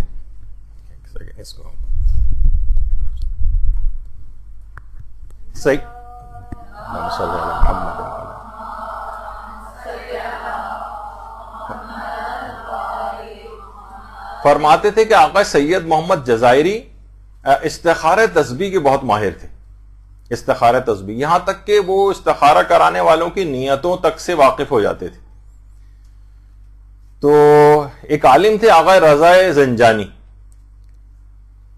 ان کے مالک مکان نے ان کو نوٹس دے دیا کہ بھئی آپ گھر خالی کر دیں، میں نے تو اپنا گھر فروخت کر دیا، اب آپ جائیں جہاں بھی آپ کو جانا ہے۔ وہ بہت حیران اور پریشان سرگردہ ہو گئے کہ بھئی میں کیا کروں، کہاں میں سامان لے کے گھر والوں کو اور بچوں کو لے کے کہاں جاؤں گا۔ تو انہوں نے فیصلہ کیا کہ مجھے سید محمد جزائری سے استخارہ کروانا چاہیے۔ سید محمد جزائری جو زمانے میں استخارے کے بڑے اسپیشلسٹ سمجھے جاتے تھے، انہوں نے استخارہ کیا اور کہا کہ تمہیں کہیں جانے کی ضرورت نہیں ہے، خریدار کو زمین کے اوپر پاؤں رکھنا بھی نصیب نہیں ہوگا اس مکان کی۔ یعنی جس نے مکان خریدا تھا نا، مالک مکان نے نوٹس دیا تھا کہ مکان تو میں بیچ چکا ہوں، خریدار اب یہاں پہ آنے والا ہے، اب اپنے انتظام کر لیں۔ انہوں نے کہا کہ استخارہ دیکھا اور کہا کہ اس خریدار کو تو مکان کی زمین پہ پاؤں رکھنا بھی نصیب نہیں ہوگا، اور کہہ رہے ہیں چند روز بعد ہی اس کو دل کا دورہ پڑا اور انتقال کر کے ڈیل کینسل ہو گئی۔ اچھا، اتنی زیادہ ان کی شہرت تھی کہ قوم کا جو اس زمانے میں حاکم گورنر جو بھی تھا، سید محمد جزائری کا دوست بھی تھا، یعنی جن کے پاس یہ والی طاقت تھی۔ تو وہ بھی ان کے پاس آیا اور اس نے کہا کہ میں ایک استخارہ کرانا چاہتا ہوں۔ انہوں نے استخارہ کیا تو اس نے کہا کہ اچھا، بلکہ ان کی نیت بھی بتا دی کہ تم اس نیت سے استخارہ کروا رہے ہو۔ اس نے امتحان لینے کے لیے کہا کہ اچھا ایک دوسرا استخارہ اور دیکھ لیں، میں دوسری ایک اور نیت کر رہا ہوں، اور نیت اس نے پہلے والی نیت ہی رکھی جو جس سے پہلا استخارہ دکھوایا تھا۔ تو انہوں نے کہا سید محمد جزائری نے کہ یہ تم نے دوبارہ مجھ سے اسی نیت سے استخارہ کیوں دکھوایا ہے؟ یعنی اس نیت سے بھی واقف ہو گئے تھے۔ تو آیت اللہ شبیری زنجانی فرماتے ہیں ایک دفعہ میں نے ان کے بیٹے سے بات پوچھی کہ تمہارے والد کو یہ کرامت کیسے ملی، یعنی استخارے میں نیتوں کا لوگوں کو پتہ چلا لینا۔ تو ان کے بیٹے نے کہا اور تو کوئی بات میں جانتا نہیں ہوں اتنی، لیکن میرا خیال یہ ہے کہ وہ نماز شب کی پابندی کی وجہ سے ان کو یہ کرامت ملی۔ ان کے بیٹے نے کہا کہ ہم نے سنا ہے کہ 14 سال کی عمر سے ہمارے والد نماز شب کی اس قدر پابند تھے کہ انتقال تک کبھی نماز شب کو قضا نہیں کیا۔ تو آپ نے دیکھا کہ اس سے کتنی کرامتوں کا انسان کے پاس ظہور ہونے لگتا ہے، کتنی طاقتیں اس کے پاس اس لحاظ سے آ جاتی ہیں روحانی اعتبار سے کہ، لیکن یہ کہ بہرحال کیونکہ عبادت پروردگار کی انجام دینی ہے، یہ تو اس کے ساتھ لگی ہوئی ایک پیکج کے اندر کچھ چیزیں ہیں، لیکن نیت پروردگار عالم کی عبادت کی خالص انسان کو رکھنی چاہیے۔ اور یہی وجہ ہے کہ رسالہ جو لقاء اللہ جو آیت اللہ جواد ملکی تبریزی کا ہے کتاب، اس میں انہوں نے آیت اللہ جواد انصاری حمدانی، یہ بہت ہی بڑے عالم عارف گزرے ہیں آیت اللہ جواد انصاری حمدانی، ان کی وضو، ان کی جو نماز، اس کے بڑے تذکرے ملتے ہیں، اور نماز شب کے بھی بے تحاشا پابند تھے نماز شب کے۔ خود فرماتے ہیں آیت اللہ جواد انصاری حمدانی کہ ایک رات کو جب میں بیدار ہوا نماز شب کے لیے تو میں نے دیکھا کہ ایک گھر ہے، ایک گھر، اور اس گھر سے ایک روشنی سی نکل رہی ہے اور 500 گھروں کو وہ روشنی اطراف کے اندر منور کر رہی، اور کہہ رہے ہیں مجھے الہام ہوا اس وقت کہ اس گھر میں حضرت حجت امام زمانہ علیہ السلام، اللہم صلی علی محمد وعلی آل محمد،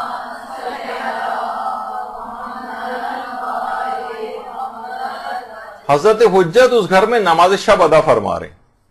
ایک نور سا اس گھر سے نکل رہا ہے جو اطراف کے 500 گھروں کو بھی منور کر رہا ہے۔ تو دیکھیے ہماری یہ نماز شب اگر ہم اس کے پابند ہوں تو امام زمانہ علیہ السلام شب میں نماز شب کو ادا فرماتے ہیں، ہماری نماز ان کی نماز کے ساتھ ہی مل کر پروردگار عالم کی طرف قبولیت کو انشاءاللہ اختیار کرے گی۔ اور کیونکہ یہ امام زمانہ خود اپنے جد امیر المومنین علیہ الصلوۃ والسلام کے ہی کے فرزند ہیں، صلی اللہ علیہ محمد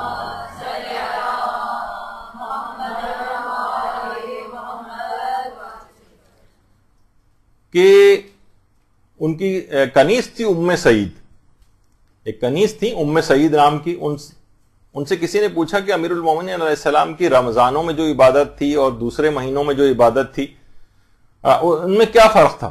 تو کہنے لگی عبادت کے لحاظ سے تو حضرت امیر المومنین کی رمضان اور غیر رمضان کی عبادت میں کوئی فرق ہی نہیں تھا، پورے سال کی تمام راتوں میں اسی طرح سے جاگ کر عبادت کرتے تھے اور دن میں اسی طرح سے روزہ رکھا کرتے تھے۔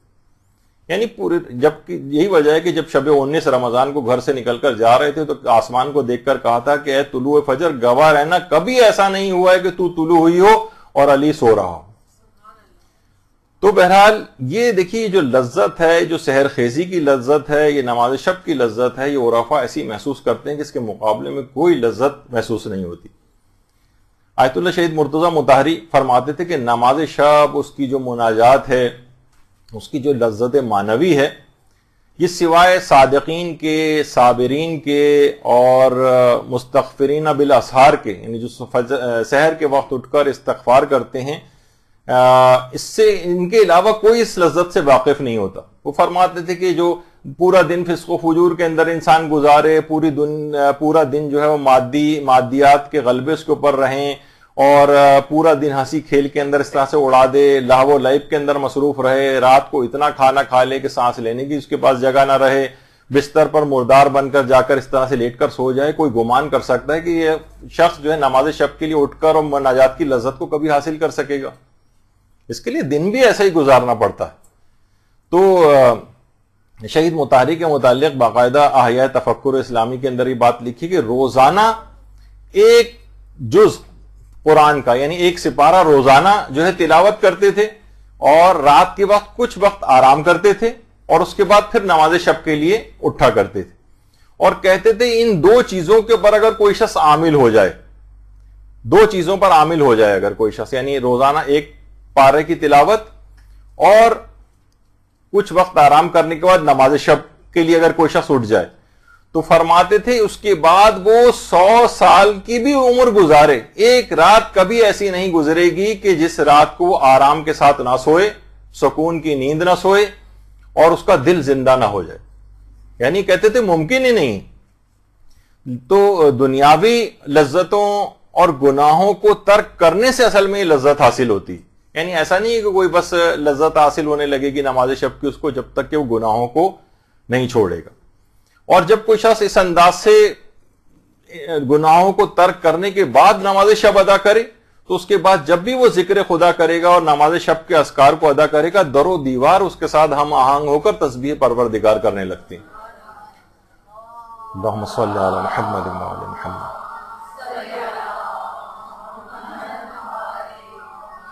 باقاعدہ کتاب برق اللہ پارسائی کے اندر، یعنی پارسائی اور زہد و تقوی کا اوج اور پیک جسے کہا جائے، وہ آیت اللہ کوہستانی کو کہا جاتا ہے، اسی نام سے ان کی کتاب بھی لکھی گئی ہے ان کی سیرت پہ۔ اور یہ آیت اللہ کوہستانی وہی ہیں کہ جو کہ شاہ عبدالعظیم جن کا روضہ تہران میں ہے، وہیں پر ان کی قبر مبارک بھی آیت اللہ کوہستانی کی۔ تو ان کے شاگردوں نے دیکھا کہ ایک رات کو وہ بہت زیادہ گریہ ازاری کر رہے ہیں اور نماز شب کو ادا کرنے کے بعد صحیفہ سجادیہ کی ایک دعا کو پڑھ رہے ہیں. ہم لوگ بہت دیکھ کر حیران اور کچھ دہشت زدہ سے بھی ہو گئے کہ ان اذکار کی صدائیں در و دیوار سے بھی اٹھتی ہوئی محسوس ہو رہی ہیں. یعنی در و دیوار سے صدائیں بلند ہو رہی ہیں. اور یہی بات آخوند کاشی کے متعلق بھی کہی جاتی. آخوند کاشی باقاعدہ ان کے موضوع پر بھی ایک کتاب لکھی گئی ہے، ان کی سیرت پر، شرح احوال آخوند ملا محمد کاشانی، آخوند کاشی کے نام سے لیکن مشہور ہے. اچھا، یہ استاد تھے آیت اللہ نجفی کوچانی کے. یہ جو درمیان میں بیٹھے ہوئے آیت اللہ نجفی کوچانی، اور ان کی تصویر اگر آپ پہچانے تو وہی ہیں جو پاؤں میں رسی باندھ کے ایک دوسرے کو نماز شب کے لیے جگایا کرتے تھے، اس سے پہلے جو آپ نے دیکھا. تو یہ استاد تھے آیت اللہ نجفی کوچانی کے بھی آخوند کاشی. یہ جب نماز پڑھتے تھے اور مناجات و گریہ کرتے تھے تو مدرسے کے طلاب بھی کہتے تھے کہ مدرسے کی دیواروں سے ہم نے سبوح قدوس رب الملائکۃ والروح کی آوازیں نکلتے دیکھی. تو آج کل کے تو دیکھیے طالب علم جو ہے وہ بہرحال عبادت سے بھی بھاگتے ہیں، اور باقاعدہ کچھ تو اس قسم کے مغالطوں کے اندر حوزہ علمیہ کے کچھ طالب علموں کو بھی دیکھا گیا ہے. سب نہیں، کچھ طالب علم، یہ تو میں نے ایسی آپ کو تاکہ آپ کو اندازہ ہو جائے، وہ یعنی کچھ طالب علموں کا اپنا یہ نظریہ ہے کہ صرف ہمیں درس پڑھنا چاہیے. نماز شب معنی تحصیل علم دین ہے، یعنی اگر اس میں ہم ٹائم لگائیں گے اس سے بہتر نہیں کہ اتلاف وقت ہے تو کہ عبادت ٹھیک ہے، جب علم کوئی حاصل ہو جائے گا تو پڑھتے رہیں گے بعد میں نماز شب. علماء فرماتے ہیں سخت اشتباہ، توفیقات علمی کا حصول خود جو ہے جس سے طالب علم کو فائدہ ہوتا ہے وہ خود نماز شب پڑھنے سے ہوتا ہے. آیت اللہ جواد ملکی تبریزی رہبر معظم، اکثر ان کی جب بھی وہاں آتے ہیں قوم ان کی قبر پر ضرور جاتے ہیں، وہ فرماتے تھے کہ میں ایسے افراد کو جانتا ہوں باقاعدہ کہ جو نماز شب پڑھ کر بڑے بڑے مقامات علمیہ اور عرفانیہ کے اوپر پہنچے، اور جن افراد نے بھی نماز شب کو چھوڑ کر علم حاصل کرنے کی کوشش کی، مطالعے کے اندر غرق رہے، انہوں نے پوری کوشش کی، تب بھی وہ باوجود اس کے کہ پورے وقت انہوں نے علم دین کو لگایا نماز شب کو چھوڑ کر، لیکن وہ کبھی کسی بڑے علمی مقام تک نہیں پہنچ سکے. ایک بے برکتی ہے، وہ علم نورانیت سے آری ہے کہ جس کے ساتھ طالب علم نماز شب نہ پڑھے. بلکہ ابھی آپ نے سنا تھا کہ وہ شخص ہمارا شیعہ نہیں، جو شیعت سے خارج ہے، وہ شخص کہ جو کوئی نماز شب نہ پڑھتا. اب بتائیے شیعت سے خارج ہونے کے بعد کون سا علمی مقام آپ کو حاصل کرنا ہے؟ بہت سے لوگ تو شرارتاً بھی اس بات کی باتیں کرنے لگے کہ نہج البلاغہ کے اندر مولا کا فرمان ہے کہ یقین کی حالت میں سو جانا شک کی حالت میں نماز سے بہتر ہے، تو ہم یقین کی حالت میں سو جاتے ہیں. اچھا، یہ نہیں پتا کہ حکمت نمبر 97 جا کر آپ نہج البلاغہ میں دیکھیے گا کہ اس سے پہلے کا جملہ کیا ہے. امام نے خارجی کے متعلق یہ بات کہی تھی، ایک خارجی سے امام نے یہ بات سنی تھی کہ وہ نماز شب جو ہے کا بہت پابند ہے اور تلاوت قرآن بھی وہ بہت زیادہ کرتا ہے. تو امام نے پھر یہ جملے کہے تھے کہ شک کی حالت میں نماز پڑھنے سے بہتر ہے، یقین کی حالت میں سو جاتے ہیں. خارجی کے متعلق، یعنی آپ اپنے لیے خارجی کا قول امام کا جو ہے وہ پیش کر رہے ہیں. جو دین سے خارج تھا، جو دشمنی امیر المجرمین خارجیوں نے جنہوں نے جنگ کی ہے امام سے، وہ اس قسم کے زاہد خشک ہوا کرتے تھے کہ کفر کے باوجود وہ اس طرح سے یہ والا عمل کرتے تھے. ان کے متعلق امام نے یہ بات کہی تھی. تو آج کل مومنین اپنے لیے کہہ رہے ہیں کہ ہم یقین کی حالت میں سو جاتے. خیر، تو بہرحال اب آ جائیے، یہ تو اس کی کچھ اس لحاظ سے بات تھی. اب آ جائیے کچھ اس کے فقہی مسائل پر. نماز شب کی کل رکعت کتنی ہیں؟ 11 رکعت کی نماز ہے، اور 2 کر کے 4 نمازیں تو نماز شب کی نیت سے پڑھی جائیں گی، 2 رکعت نماز شفا کی نیت سے پڑھی جائے گی، اور 1 رکعت نماز وتر کی نیت سے پڑھی جائے گی. اچھا، یہ جو نماز شب کا ایک لحاظ سے دیکھا جائے تو اس میں 8 رکعت 2 کر کے ایک جیسی نمازیں ہیں، اور اس کے بعد پھر 2 رکعت نماز شفا اور 1 رکعت نماز وتر. اس میں سب سے زیادہ بافضیلت حصہ کون سا ہے؟ علماء فرماتے ہیں سب سے زیادہ بافضیلت حصہ آخری والا ہے. آخری والے سے مراد 2 رکعت نماز شفع اور 1 رکعت نماز وتر کا. یہ سب سے زیادہ بافضیلت ہے. اچھا، یعنی یہ باقی 8 رکعت سے بھی زیادہ فضیلت کا حامل ہے. اچھا، اب 11 رکعتی جو نماز شب ہے، اس میں کون سی نماز سب سے زیادہ بافضیلت ہے؟ ابھی تو آپ نے سنا آخری والا. آخری کے اندر سے بھی نماز شفع جو ہے اس کی فضیلت نماز وتر سے زیادہ ہے. تو اس لحاظ سے پوری 11 رکعت میں سے جو سب سے زیادہ بافضیلت نماز ہے وہ نماز شفع. اچھا، نماز شب کا وقت کب سے کب تک ہوتا ہے؟ دیکھیے، آیت اللہ سیستانی کے نزدیک تو غروب آفتاب سے ہی نماز شب کا وقت شروع ہو جاتا ہے، اور لیکن پڑھی اس وقت جائے گی کہ جب جتنی دیر میں نماز مغربین پڑھی جاتی ہے اتنا وقت گزر جائے. یعنی بلکہ نماز مغربین پڑھ ہی لیں، اس کے بعد ظاہر ہے کہ نماز شب کو پڑھ سکتے ہیں، اور اس کا وقت چلے گا یہاں تک کہ فجر تک اس کا وقت رہے گا. البتہ یعنی آیت اللہ سیستانی کے مقلدین نماز شب کو نماز مغربین پڑھنے کے فوراً بعد بھی پڑھ سکتے ہیں، فوراً بعد بھی. البتہ اس کا ثواب نسبتاً کم ہے کیونکہ اس کا ایک وقت فضیلت بھی ہے. وقت فضیلت کیا ہے؟ دیکھیے، قول مشہور یہ زیادہ تر علماء کا نظر یہ ہے کہ اصل وقت اس کا شروع ہوتا ہے آدھی رات کے بعد سے، آدھی رات اور طلوع فجر تک. لیکن آقا سیستانی کا ایک ایکسیپشن ہے، وحید خراسانی بھی یہی کہتے ہیں. وہ فرماتے ہیں کہ نہیں، نماز مغربین پڑھنے کے فوراً بعد بھی آپ اس کو پڑھ سکتے ہیں، لیکن وقت فضیلت ابھی نہیں آیا. وقت فضیلت آئے گا آدھی رات کے بعد، اور خاص طور پر آخری جو پہر رات کا ہوتا ہے، اور اس میں بھی فجر سے جتنا قریب پڑھی جائے گی اتنا زیادہ اس کو ثواب ملے گا. نماز شب کا جو وقت فضیلت ہے وہ فجر سے قریب ترین ہے. عام طور پر یہ وہی وقت ہوتا ہے جو رمضانوں میں روزہ سحری بند ہونے کا وقت ہوتا ہے، یعنی تقریباً 10-12 منٹ پہلے آپ سحری اپنی بند کر دیتی ہیں. تو سب سے بہتر یہ ہے کہ نماز فجر جس وقت آپ پڑھیں گے اس سے 10 منٹ پہلے کا جو امساک کا پیریڈ ہوتا ہے، عام طور پر لوگ احتیاط کرتے ہیں اور اس دوران کچھ کھاتے پیتے نہیں ہیں، تو اس دوران بہتر ہے کہ نماز شب کو سب سے بافضیلت وقت وہ ہے. البتہ جیسے کہ ابھی آپ نے دیکھا کہ اس کا دورانیہ طویل ہے، اور بالکل نماز مغربین کے فوراً بعد سے لے کر فجر تک اس کا ٹائم رہتا ہے. اچھا، اب ایک سوال ہے کہ کیا نماز شب میں کمتر رکعت پر اختصار کی شرعاً اجازت ہے؟ بھئی 11 رکعت ہمارے لیے پڑھنا مشکل ہے، معلوم ہے کہ فضیلت بہت زیادہ ہے، 11 ہی پڑھنی چاہیے لیکن نہیں پڑھی جاتی یا ابھی عادت نہیں ہوئی ہے. تو جی ہاں، شرعاً اس کی اجازت ہے کہ اس کو آخری 3 رکعت جو ہیں نماز شفع 2 رکعت اور 1 رکعت نماز وتر، اس پر بھی آپ اختصار کر سکتے ہیں.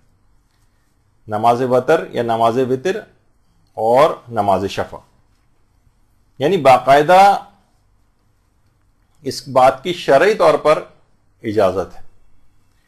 البتہ ثواب ظاہر ہے اس کے مقابلے میں 11 رکعت مکمل پڑھنے کا ثواب زیادہ ملے گا. لیکن بہرحال اگر کوئی چاہتا ہے کہ نہیں نماز شب میرے ہاتھ سے نکلنے نہ پائے، اس کا ثواب تو کم سے کم وہ اس طرح سے ضرور کر لے، کیونکہ پیغمبر اکرم صلی اللہ علیہ وآلہ وسلم صلی اللہ علیہ محمد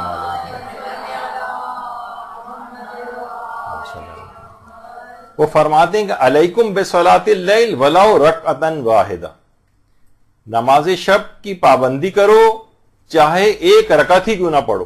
تو اگر کوئی شخص 3 نہیں پڑھ سکتا تو کم سے کم 1 رکعت تو نماز شب پڑھ ہی لے. یعنی ایسا نہ ہو کہ بالکل نماز شب کو لوگوں نے چھوڑ رکھا ہو، جبکہ اتنی سہولتیں اور آسانیاں. تو اور اس کے اندر اس بات کا بھی ہے جو ہم پچھلی مرتبہ بیان کر چکے ہیں کہ نافل فجر کو بھی نماز شب کے ساتھ ملا سکتے ہیں. یعنی اگر کسی نے نماز مغربین پڑھی اور نماز مغربین پڑھنے کے بعد نماز شب پڑھ لی تو وہ اس کے فوراً بعد نافل فجر بھی پڑھ سکتا ہے. یعنی اس کے بعد نافل فجر پڑھ لے تو یہ بھی اس کو ایک خصوصیت سہولت حاصل ہو جائے گی. اچھا، اب جو افراد بھی جن پر بھی قضا نمازیں ہوں ان کے لیے علماء ایک تجویز دیتے ہیں عام طور پر. قضا نماز اتنی زیادہ ہیں، اس سے لوگ فوراً کہتے ہیں کہ کیا بہتر نہیں ہے کہ ہم اپنی مستحب نمازوں کو چھوڑیں، چاہے وہ نماز شب ہی کیوں نہ ہو، اور اپنی قضا اتار لیں. یہ بھی بالکل صحیح بات ہے، اپنی قضا کو بہرحال فوقیت اور اہمیت زیادہ دینی چاہیے، آخرت میں پوچھا تو اسی کا جائے گا. لیکن علماء فرماتے ہیں کہ بہرحال نماز شب کو بھی کیوں چھوڑیں، تو ایک طریقہ کار کر سکتے ہیں کہ جو 8 رکعتیں آپ پڑھتے ہیں اس سے پہلے نماز شب کی نیت سے 2 رکعت کر کے جو 4 نمازیں ہیں، اس کے بجائے آپ کوئی بھی 8 رکعتیں قضا پڑھ لیں. مثلا ظہر اثر پڑھ لیں ظہر اثر ہی کی نیت سے، ابھی اس کی تفصیل بھی آ رہی ہے، یا مثلا فجر کی 2 کر کے 4 نمازیں قضا پڑھ لیں، اور جو 3 رکعتیں ہیں وہ آپ نماز شب ہی کی نیت سے پڑھیں، یعنی نماز شفع کی 2 رکعت اور 1 رکعت نماز وتر. تو اس لحاظ سے یہ اس کا ایک آپ کو مل جائے گا ثواب کہ آپ کی قضا نمازیں بھی ایک لحاظ سے اتر گئیں، اور نماز شب کا بھی آپ کو ثواب مل گیا، کیونکہ شرعاً اس بات کا اختیار ہے، اختصار کر سکتے ہیں. آپ نے دیکھا کہ 3 رکعت کے اوپر بھی اور حتیٰ کہ 1 رکعت تک کے اوپر بھی اختصار کیا جا سکتا ہے، اور مختصراً 1 رکعت نماز بھی پڑھی جا سکتی. تو یہ ان کے لیے بہرحال ایک تجویز تھی. البتہ یہ ہے کہ ایک چیز جو بہت رائج ہے کہ اگر کوئی شخص نماز شب پڑھ رہا ہے، لوگ یہ کہتے ہیں اسی کے اندر بھی اپنی وہ قضا نمازوں کی نیت کر لے، تو قضا واجب نمازوں میں آیت اللہ سیستانی بھی یہ بات فرماتے ہیں کہ اس کے اندر تداخل ممکن نہیں. یعنی قضا نماز آپ نے کہا کہ میں یہی جو 2 رکعت کر کے مثلا نماز پڑھ رہی ہوں، یہ فجر کی بھی ہو رہی ہے اور اسی میں ہی میں نماز شب کی بھی نیت کر رہی ہوں. ہاں، 2 نمازوں کو یعنی ایک واجب نماز اور ایک یہ والی نماز شب اس طرح سے ملا کے ان کا تداخل آپس میں نہیں ہو سکتا. یعنی اگر آپ قضا نماز پڑھیں گی تو قضا نماز ہی اترے گی، اور اگر نماز شب پڑھیں گی تو نماز شب ہی کاؤنٹ ہوگی. یعنی ان دونوں کی نیتوں کو آپس میں ملا نہیں سکتے. البتہ کیا ہے، عام طور پر علماء اس طرح کی مثالیں بھی دیتے ہیں جو آپ نے سنا ہوگا کہ لوگوں کو جس کی وجہ سے شاید یہ اشتباہ ہونے لگتا ہے کہ ایسا کیا جا سکتا ہے. وہ ایک کہ اگر ہم جیسے رمضان کے روزے میں بھی ہوتا ہے کہ کسی ایسے دن رمضان کا روزہ آ گیا، مثلا 18 ذی الحجہ آ گئی اور کسی پر قضا رمضان کے روزے موجود ہو، تو وہ مستحب روزہ نہیں رکھ سکتا، لیکن اس کا بھی دل محسوس کے رہ جاتا ہے کہ کاش مجھ پر قضا روزے نہ ہوتے تو آج میں مستحبی روزہ رکھ لیتا.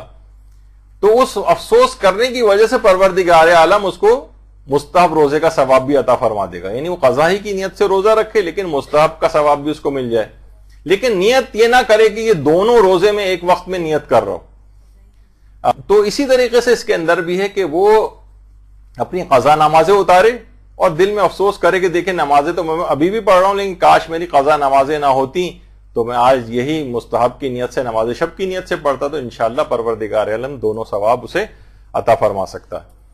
تو لیکن یہ نیت تداخل کے طور پر نہ کریں کہ قضا نماز کے ساتھ ملا کر نماز شب کو پڑھنے کی نیت، یہ والی نیت نہیں ہونی چاہیے.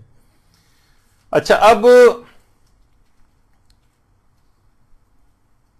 کیا نماز شب میں نوافل نماز کا تداخل ہو سکتا ہے؟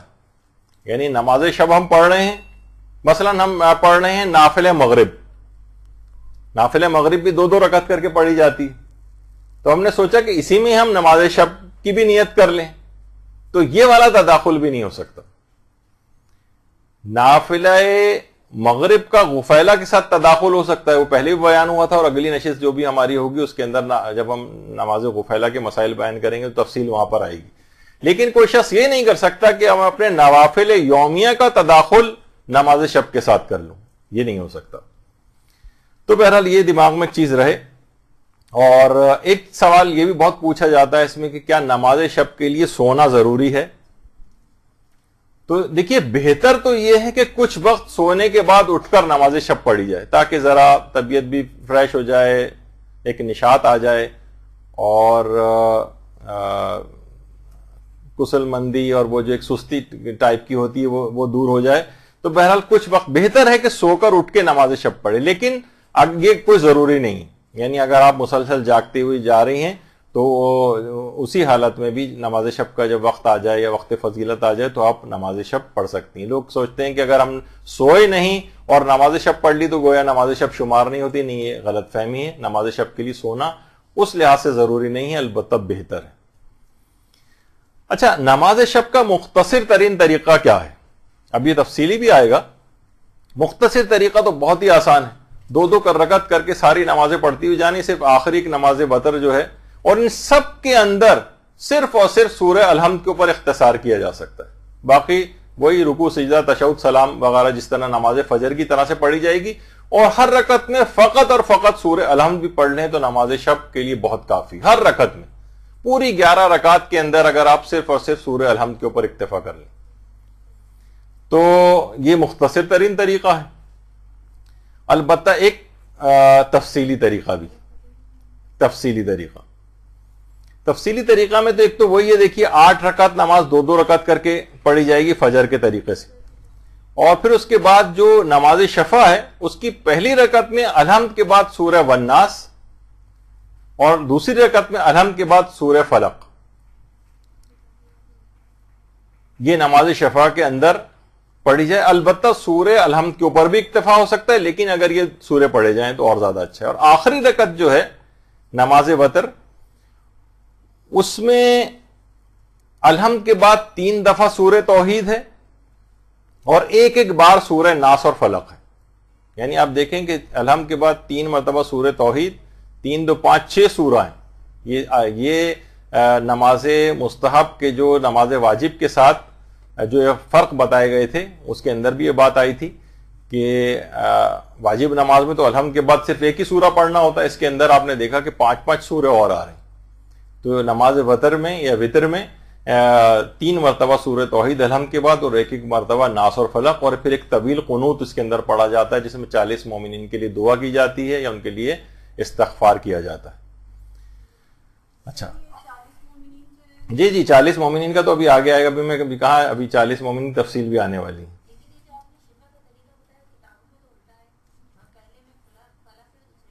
ممکن ہے کہ غلط اس میں لکھا ہو, لیکن بہرحال یہ کہ یہ طریقہ ہے اس کے اندر. اور ہاں ایک اور بھی بات بتا دی جائے کہ اس کے جو یہ سورے ہیں ان کی ترتیب کو بھی بدلنے کا آپ کو اختیار ہے, یعنی جائز ہے آپ کے لیے, بلکہ ان سوروں کو چھوڑ کے کوئی اور سورے کا بھی انتخاب کیا جا سکتا ہے.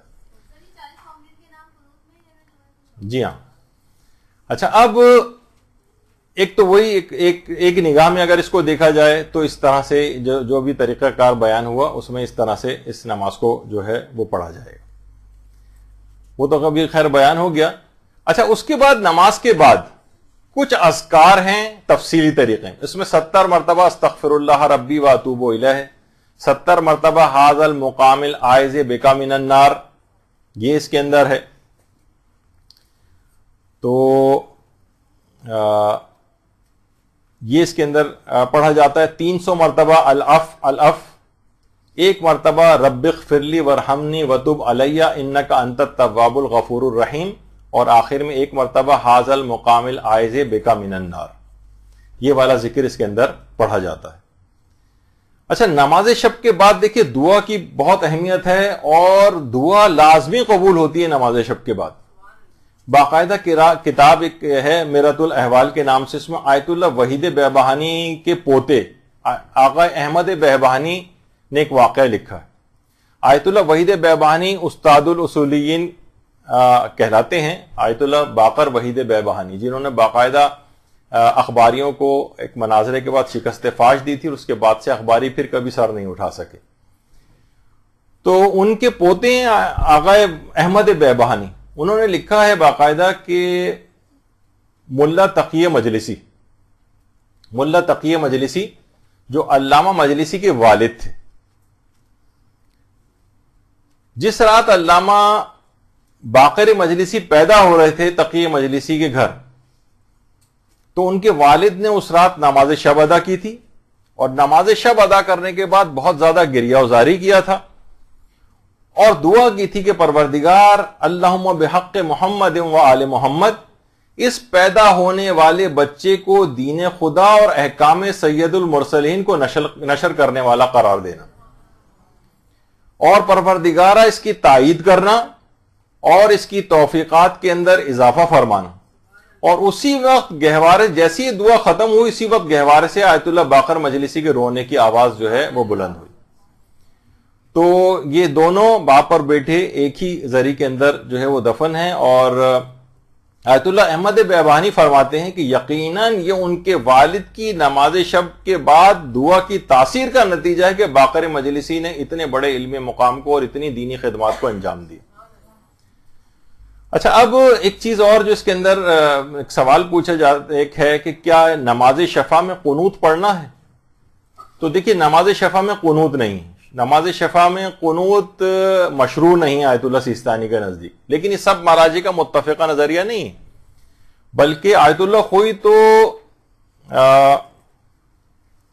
مستحب قرار دیتے تھے کہ نماز شفا میں قنوت پڑھا جائے، لیکن بہرحال آیت اللہ سیستانی کے نزدیک اس کی مشروعیت نہیں ہے، نماز شفا میں قنوت نہ پڑھا جائے. اور البتہ جو نماز وتر یا نماز وتر ہے اس میں قنوت پڑھا جاتا ہے، لیکن کیا اگر ہم چاہیں کہ اس میں بھی قنوت نہ پڑھیں تو کیا اجازت ہے؟ تو جواب ہے کہ جی ہاں، نماز وتر کو بھی بغیر قنوت کے پڑھ سکتے ہیں، بغیر قنوت کے پڑھنے کی اس کو اجازت ہے. اور طویل ترین قنوت اس کو پڑھا جائے، اس کے اندر طویل دعائیں ہیں وہ مانگی جائیں، حتیٰ کہ جب ایران عراق جنگ ہو رہی تھی تو کتنے ہی فوجی اس رات کو جب راتیں ہوتی تھیں تو وہاں پر بھی نماز شب پڑھا کرتے تھے محاذ کے اوپر، اور وہاں پر بھی دعائے قنوت جو ہے اس کے اندر پڑھتے تھے. اور کچھ علماء کے تو یہاں تک حالات میں ملتا ہے کہ وہ نماز وتر کے قنوت میں دعائے ابو حمزہ صومالی پڑھتے تھے. دعائے ابو حمزہ صومالی رمضان المبارک کی کتنی طویل ترین دعا ہے، وہ تک پڑھتے تھے. آیت اللہ بہجت کہتے ہیں ایک زمانہ دیکھا تھا ہم نے اپنے جوانی کے دور میں حرم امیر المومنین میں، جب وہاں پر طالب علمی کا دور تھا، کہہ رہے ہم نے ایک دفعہ خود گنا تھا کہ حرم امیر المومنین کے صحن میں تقریباً اس وقت 70 یا 100 افراد نماز شب کے قنوت میں دعائے ابو حمزہ صومالی پڑھ رہے تھے. تو ان طویل ترین قنوت پڑھنے سے علماء نے بڑے بڑے مقامات کو حاصل کیا. آیت اللہ بہجت کہتے تھے آج تعصف کی بات ہے کہ علم کے اتنے اس کے اوپر فائز ہونے کے بعد بھی آج کل لوگ اتنے طویل قنوت کو نماز شب وغیرہ کے اندر نہیں پڑھتے. تو بڑے بڑے مقامات کو علماء نے حاصل کیا ہے. یہی آیت اللہ مرزا تنکابنی جو کہ انہوں نے اپنے والد کے متعلق یہ بات لکھی ہے کہ ایک دفعہ میں سو کر اٹھا تو دیکھا کہ اپنے والد کے رونے کی میرے آواز آ رہی، تو میں نے دیکھا کہ نماز شب پڑھ کر میرے والد بیٹھے ہوئے ہیں. تو میں نے پوچھا کہ بابا جان یہ رونے کی کیا وجہ ہے؟ کہنے لگے ابھی جب میں نماز وتر کا قنوت پڑھ رہا تھا تو اس قنوت میں میں نے مناجات 15 پڑھی تھی. امام زین العابدین علیہ السلام کی 15 مناجاتیں، اللہم صلی علی محمد وعلی محمد، جو کہ رمضان کے اندر شب قدروں میں بھی پڑھی جاتی ہے، مناجات تائبین خاص طور پر، اور مناجات 15 جو 15. کہہ رہے ہیں اس وقت جب میں نماز شب کے قنوت میں یہ 15 مناجاتیں میں نے پڑھی تو ہاتف غیبی کی طرف سے مجھے ایک آواز آئی ہے، ایھا العالم العامل، اے عالم باعمل. کہہ رہے در و دیوار سے، اور کہنے لگے کہ خبردار جب تک میں زندہ ہوں یہ بات کسی کو مت بتانا. تو باقاعدہ قصص العلماء میں بھی ہے یہ واقعہ، سیمائے فرزانگان میں بھی ہے. تو طویل ترین قنوت اس کی خود واجب نمازوں میں بڑی اہمیت ہے. روایات میں یہ ہے کہ جس شخص کا بھی نماز میں قنوت طولانی تر ہوگا اتنا ہی پولے صراط پر اس کا سکون طولانی تر ہوگا. تو کتنے ہی دیکھیں علماء ایسے ہیں کہ جو طویل ترین قنوت کے اندر بہت مشہور ہے. نماز شب میں طویل ترین قنوت امام خمینی کے استاد آیت اللہ نخودکی، یہ طویل ترین قنوت کے اندر بہت مشہور ہیں.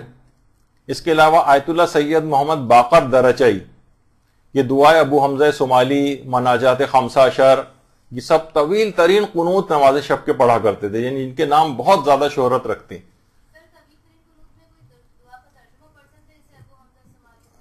ترجمہ بھی پڑھ سکتے ہیں لیکن عربی میں معصورہ دعائیں جو ہیں وہ پڑھنا وہ زیادہ بہتر ہے. آیت اللہ مرزا نائینی، ان کے طویل ترین، آیت اللہ خوئی کے بھی استاد تھے، ان کے طویل ترین قنوت بہت مشہور ہے. اس کے علاوہ ملا ہادی سبزواری جن کی شرح منظومہ وغیرہ بہت مشہور ہے، یہ دعائے جوشن کبیر پڑھا کرتے تھے نماز شب کے قنوت میں. تو اس سے آپ اندازہ لگائیں کہ طویل ترین قنوت پڑھنا کتنا زیادہ اہمیت کا حامل ہے. اور آیت اللہ حسین بروجردی، یہ آیت اللہ بروجردی جب درس دیا کرتے تھے اس وقت کی ان کی تصویر ہے، تو آیت اللہ بروجردی کا بھی طویل ترین قنوت بہت زیادہ مشہور ہے، نماز شب میں طویل ترین قنوت کا پڑھنا. تو دیکھیے اور اس کے علاوہ آیت اللہ نجفی کوچانی، یہ وہی ہیں جن ابھی پھر بار بار بتانی پڑتی ہے چیز، وہ جو پاؤں میں رسی جنہوں نے باندھی تھی، آیت اللہ نجفی کوچانی، ان کا بھی طویل قنوت ہے. تو اب لوگ پوچھتے ہیں کہ 40 افراد کے نام لینا ہی ضروری ہے یا رشتوں کے بھی نام لے سکتے ہیں؟ تو دیکھیے سب سے پہلی بات یہ کہ بہتر ہے نام لینا، لیکن نام لینا بھی ضروری نہیں ہے. ہاں مثلا رشتے بھی لے سکتے ہیں، میرے والد والدہ، دادا دادی، نانا نانی، بھائی بہن، اس طرح سے کر کے بھی آپ لے سکتے ہیں، رشتے بھی لے سکتے ہیں. اور 40 کا عدد کم بھی ہو سکتا ہے اور 40 سے زیادہ بھی نام لے سکتے ہیں. صرف 40 نہیں کہ ہم صرف انگلیوں کے اوپر بیٹھ کے 40 جو ہے وہ گنتے رہیں. 40 کا عدد روایتوں میں آیا ہے، 40 کے تو نام لیے جائیں.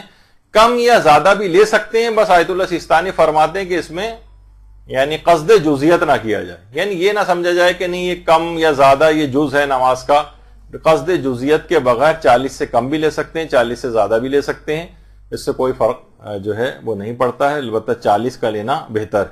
اور دوسروں کے لیے دعا کریں گے، اس کے بعد اپنے لیے دعا کریں گے تو لازمی قبول بھی ہوگی. تو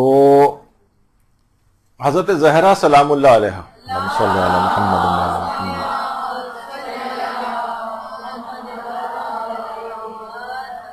پیغمبر سے نقل فرماتی ہیں کہ ہر ایک کے لیے انسان نماز کے بعد ہر ایک کے لیے دعا کرے. جس نے خود کے لیے دعا کی اور دوسروں کو فراموش کر دیا، اس نے ان سے جفا اور غداری کی. تو دیکھیے یہ بھی اس بات کی بھی بڑی اہمیت ہے کہ پہلے دوسروں کے لیے دعا کریں گے، اپنے لیے کریں گے تو انشاءاللہ آپ کے لیے تو لازمی وہ دعا قبول ہو جائے گی. پھر ایک چیز اور بھی ہے کہ نماز شب کبھی قضا بھی ہو جاتی ہے. جو پابند ہیں نماز شب کے ان سے بھی قضا ہو جاتی، تو اس کی بھی ایک ممکنہ وجہ بتائی گئی. آیت اللہ جواد ملکی تبریزی نے اسرار الصلاۃ کے اندر لکھا ہے کہ کبھی کبھار اگر کبھی کسی سے جو متہجدین ہیں، یعنی نماز تہجد پڑھنے والے ہیں، ان سے کبھی نماز شب اگر قضا ہو جائے تو یہ بھی ایک لطف الہی کے تحت قضا ہوتی، یعنی ان کو اس نماز کے قضا ہونے کے اوپر جو افسوس ہوتا ہے تو مزید ثواب پروردگار کی طرف سے عطا ہوتا ہے. یعنی اس میں ان کا اپنا قصور نہیں ہوتا، اپنا قصور یعنی قصور کہ خود سے نماز قضا کریں، لیکن کچھ ایسے حالات اللہ کر دیتا ہے کہ ان سے نماز قضا ہو جائے. اس کی ایک وجہ یہ ہوتی ہے تاکہ ان میں سے عجب اور تکبر جو ہے وہ نکل جائے. البتہ ایسا کبھی کبھار ہونا چاہیے، ایسا نہ ہو کہ لوگ اکثر و بیشتر قضا کریں پھر سوچیں گے اللہ نے ہمیں جو ہے وہ ایسا کر دیا ہے. تو ریاکاری اور عجب یہ بالکل نہیں ہونا چاہیے. جیسے امام خمینی کی سیرت میں امام خمینی کی زوجہ خانم خدیجہ ثقفی فرماتی تھیں کہ امام خمینی اگر جب رات کو اٹھتے تھے نماز شب کے لیے تو لائٹ تک نہیں جلاتے تھے اور اپنے پاس ایک چھوٹی سی ٹارچ رکھی ہوئی تھی، اس کی روشنی میں وہ حوض تک جاتے تھے وضو کے لیے. اور وہاں پہ بھی بلکہ نلکا وغیرہ لگا ہوا تھا، اگر اس کے وہاں جا کر وضو کرتے تھے تو باقاعدہ انہوں نے پہلے سے نلکے کے اوپر ایک کپڑا جو ہے باندھا ہوا تھا تاکہ پانی گرنے کی آواز سے لوگ نہ اٹھ جائیں. ورنہ ہوتا ہے نا کہ آپ اٹھ گئی تو شور مچا مچا کے نماز شب پڑھی جا رہی تاکہ سب کو پتہ چل جائے. نہیں، اس طرح سے اپنی عبادت کو مخفی کیا کرتے تھے. تو بہرحال نماز شب کی قضا کو انجام دینے کی بھی بہت تاکید ہے، اور وہ روایت میں نے بیان کی تھی کہ پروردگاران عالم فرشتوں پر فخر و مباحت کرتا ہے. البتہ ایک موقع ایسا ہے کہ جس وقت نماز شب ادا کرنے کی تاکید نہیں. وہ کیا ہے؟ وہ ہے بیماری کی وجہ سے اگر نماز شب کسی کی قضا ہوئی. آپ نے نوافل کے اندر بھی یہ چیز دیکھی تھی کہ نوافل تاکید نہیں ہے، یعنی پڑھ پھر بھی سکتا ہے، مستحب ہے کہ اس کی قضا پڑھے، لیکن اتنی تاکید نہیں ہے کہ جو نماز نوافل وغیرہ نماز شب بیماری کی وجہ سے اس کی قضا ہوئی.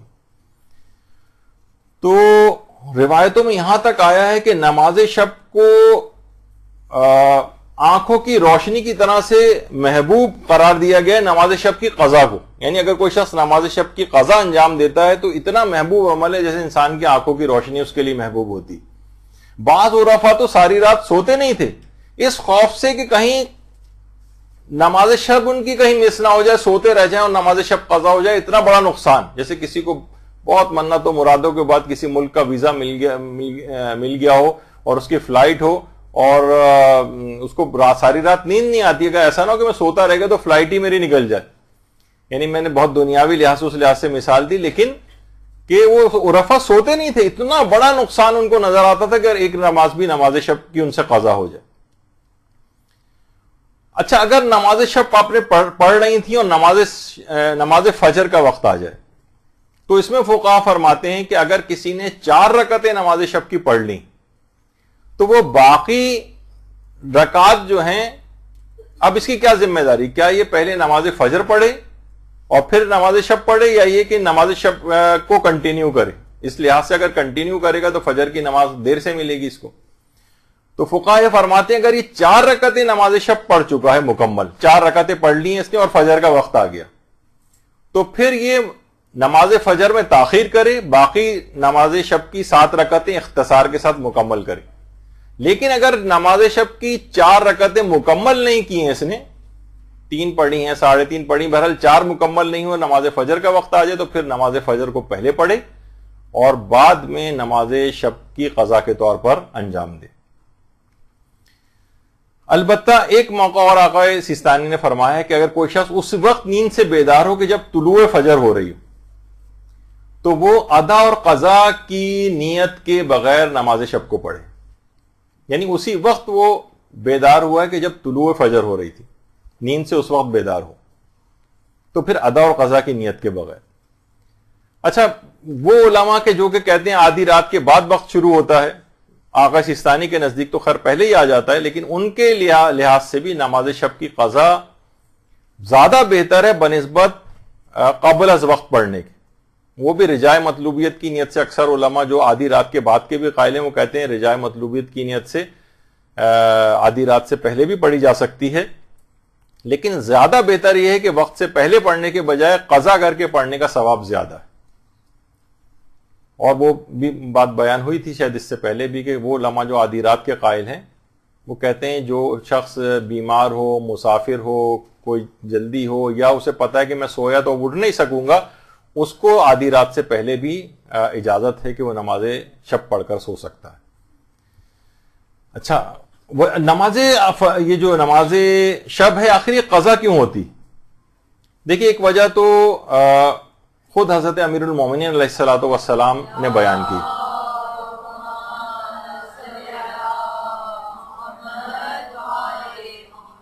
کہ جب کسی شخص نے آگے کہا تھا میں مولا میں نماز شب پڑھنے سے محروم ہو گیا ہوں, تو امام نے فرمایا تھا کہ تم کو گناہوں نے جکڑ لیا ہے. یعنی نماز شب سے محروم ہونے کی ایک اہم وجہ کیا ہے؟ گناہوں کے اندر انسان کا مبتلا ہونا. اور ایک روایت میں خاص طور پر یہ بیان ہوا ہے کہ جو شخص جھوٹ بولتا ہے وہ اس جھوٹ کی وجہ سے نماز شب سے محروم ہو جاتا ہے. اور علماء اس میں فرماتے ہیں خاص طور پر وہ جھوٹ جو رات کے وقت بولے جاتے ہیں. یعنی اگر کوئی شخص رات کے وقت جھوٹ بولتا ہے تو اس کا لازمی ایک نتیجہ یہ نکلتا ہے کہ پھر نماز شب کے لیے بیدار ہونا اس کے لیے بہت مشکل ہے. اور علماء فرماتے ہیں کہ مال حرام بھی اس کی ایک وجہ ہے اور مال مشکوک بھی اس کی ایک وجہ ہے. یہی شہید محراب قدوسی جن کا بھی تھوڑی دیر پہلے تذکرہ ہوا تھا, وہ کہتے ہیں نیہاوند کا ایک علاقہ ہے, وہاں پر میں گیا تھا. عام طور پہ علماء تبلیغات کے لیے جاتے ہیں, تو میں جس گھر میں جا کر ٹھہرا تھا وہاں روزانہ میں جب رات کا کھانا کھا کر اٹھتا تھا تو بمشکل فجر کے لیے اٹھ پاتا تھا. نماز شب تو روزانہ قضا ہو جاتی تھی. کہہ رہے میں حیران ہو گیا کہ آخر یہ کیا ہے. پھر میں نے توجہ اختیار کی, میں متوجہ ہوا تو معلوم چلا جس گھر میں ٹھہرا ہوا ہوں وہاں اس شخص کی کمائی مشکوک ہے. جو کھانا وہ کھلاتا تھا اس کی کمائی مشکوک ہے. باقاعدہ سیمائے فرزانگان کے اندر شہید محراب آقا قدوسی کا یہ واقعہ ہے. تو آپ سوچیں کہ مشکوک مال کی وجہ سے نماز شب نکلی جا رہی تو صریحاً حرام جس کے پاس آ رہا ہو. اور آیت اللہ مجتہدی تہرانی بڑے علماء کے اندر ان کا شمار ہوتا ہے. جیسے میں نے بتایا بھی تھا کہ رہبر معظم کے 4 بیٹے انہی کے مدرسے سے پڑھ کر نکلے. تو وہ فرماتے تھے کہ ایک ولی خدا یہ بات بیان فرماتے تھے کہ میں نے ایک دفعہ ایک مکروہ فعل انجام دیا تھا جس کی وجہ سے 6 مہینے تک نماز شب کی توفیق جاتی رہی تھی. یہ تو خیر بڑے علماء اور عرفاء کی بات ہے, یعنی ہم اپنے لحاظ سے غور کریں کہ ان کی تو مکروہ انجام دینے پر یا مشکوک مال کے اوپر نماز شب قضا ہوئی جا رہی ہے، یہاں تو پکے پکائے حرام کام. سوچیے کہ گناہوں کا کتنا زیادہ اثر ہوگا جب ایک مکروہ کام کا اتنا اثر ہو رہا ہے، حرام غذاؤں کا کتنا اثر ہوگا جب مشکوک غذاؤں کا اثر ہو رہا ہے. اور حلال غذا بھی اگر ہے بالفرض اور وہ بھی انسان بسیار خوری کرے اور بہت زیادہ کھائے، اس کا بھی نتیجہ یہ ہے کہ وہ نماز شب اس کی بہت امکان ہے کہ قضا ہو جائے گی. بسیار خوری اور بہت زیادہ کھانا، یعنی حلال غذا بھی اگر زیادہ کھائی جائے تو وہ بھی نتیجہ اور اثر رکھتی ہے نماز شب کے قضا ہونے میں. توفیقات سلب ہوتی ہیں اوور ایٹنگ وغیرہ کرنے سے. شیخ عباس قمی صاحب مفاتیح الجنان، ان کے بیٹے تھے محسن محدث زادہ قمی.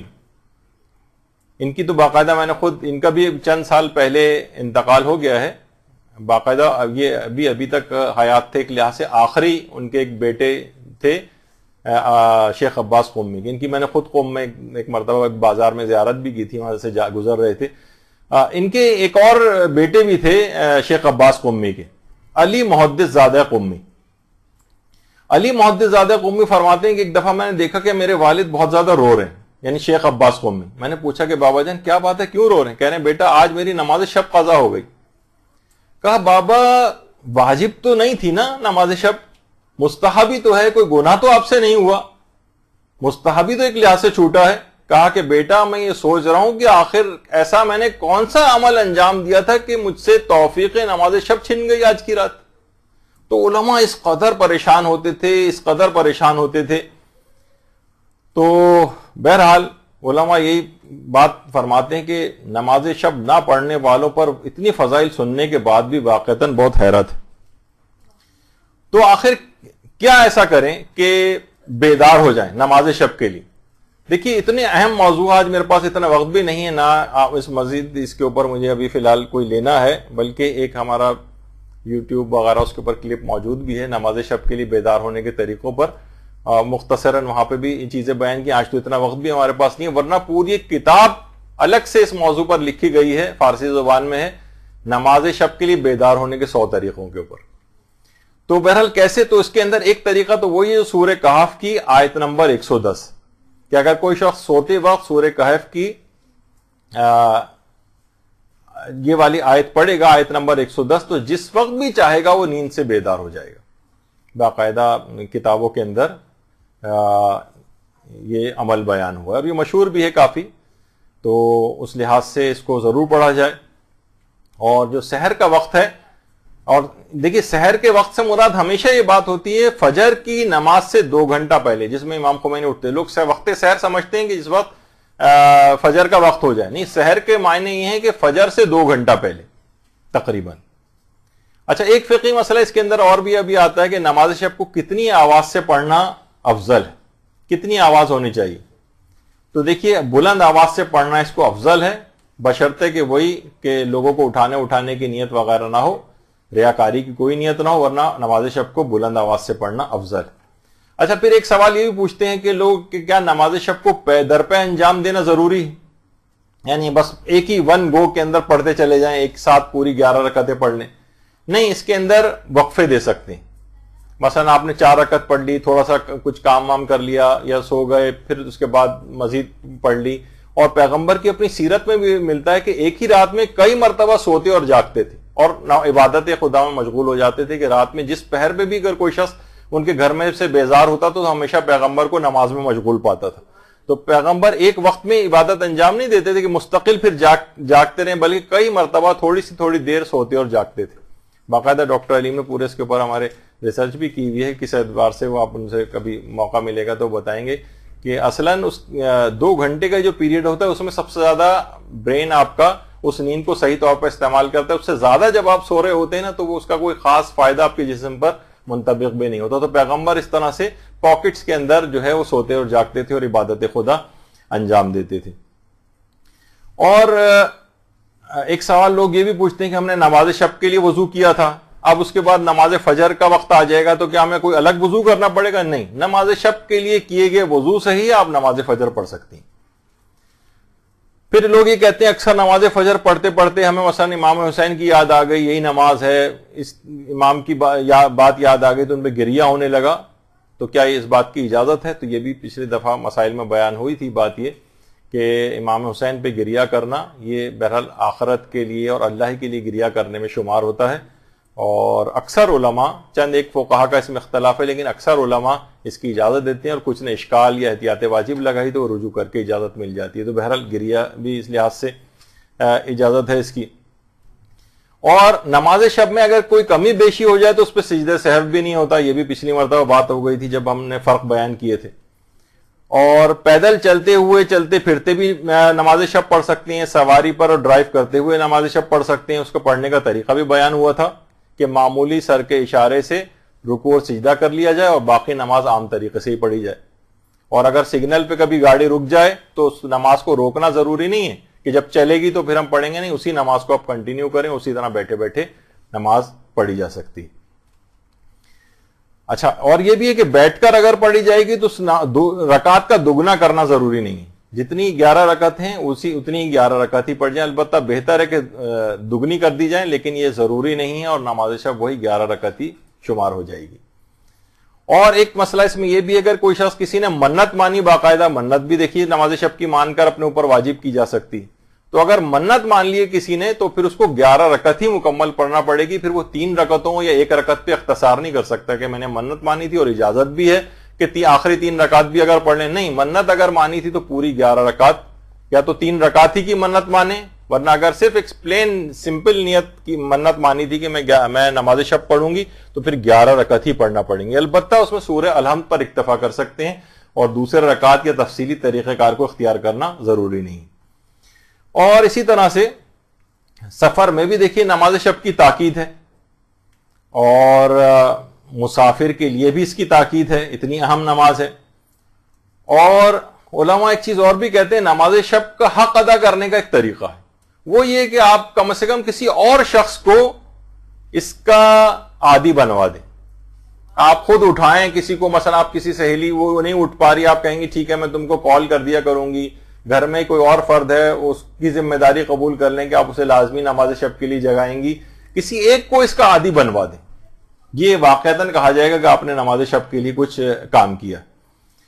تو بہرحال نماز شب ایک بہت فائدوں والی جو ہے وہ ایک نماز ہے، اور روایتوں میں بھی یہ بات آئی ہے کہ دن میں جو کیے گئے گناہ ہیں وہ بھی معاف ہو جاتے ہیں اس نماز کو انجام دینے سے، اور اس کا شمار اللہ کے مخلص بندوں کے اندر ہونے لگتا ہے۔ میرے پاس اتنا وقت نہیں ہے، تیز رفتاری سے ختم کرنا ہے۔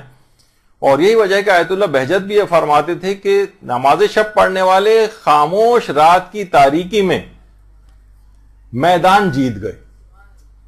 حقیقتاً دیکھا جائے تو یہ انہوں نے بہت بڑا میدان مار لیا، اور دنیا اور آخرت کی ہر کامیابی کے متعلق آیت اللہ علی آقا قاضی فرماتے تھے دنیا چاہتے ہو تب بھی نماز شب پڑھو، اور آخرت چاہتے ہو تب بھی نماز شب پڑھو۔ بے تحاشا اس نمازوں کے فائدے ہیں، حتیٰ کہ روایتوں میں منازل الاخرہ میں بھی ہے کہ مختلف خیالی تصویریں بھی حضرت مریم علیہ السلام کی جو مختلف جگہوں کے اوپر آتی ہیں کہ جب حضرت اسرائیل ان کی قبض روح کے لیے آئے تھے تو انہوں نے فقط مہلت کیا مانگی تھی اسرائیل سے کہ مجھے سجدے میں جانے تک کی مہلت دیتے، جب میں سجدے کے اندر چلی جاؤں تب میری روح کو قبض کر لینا۔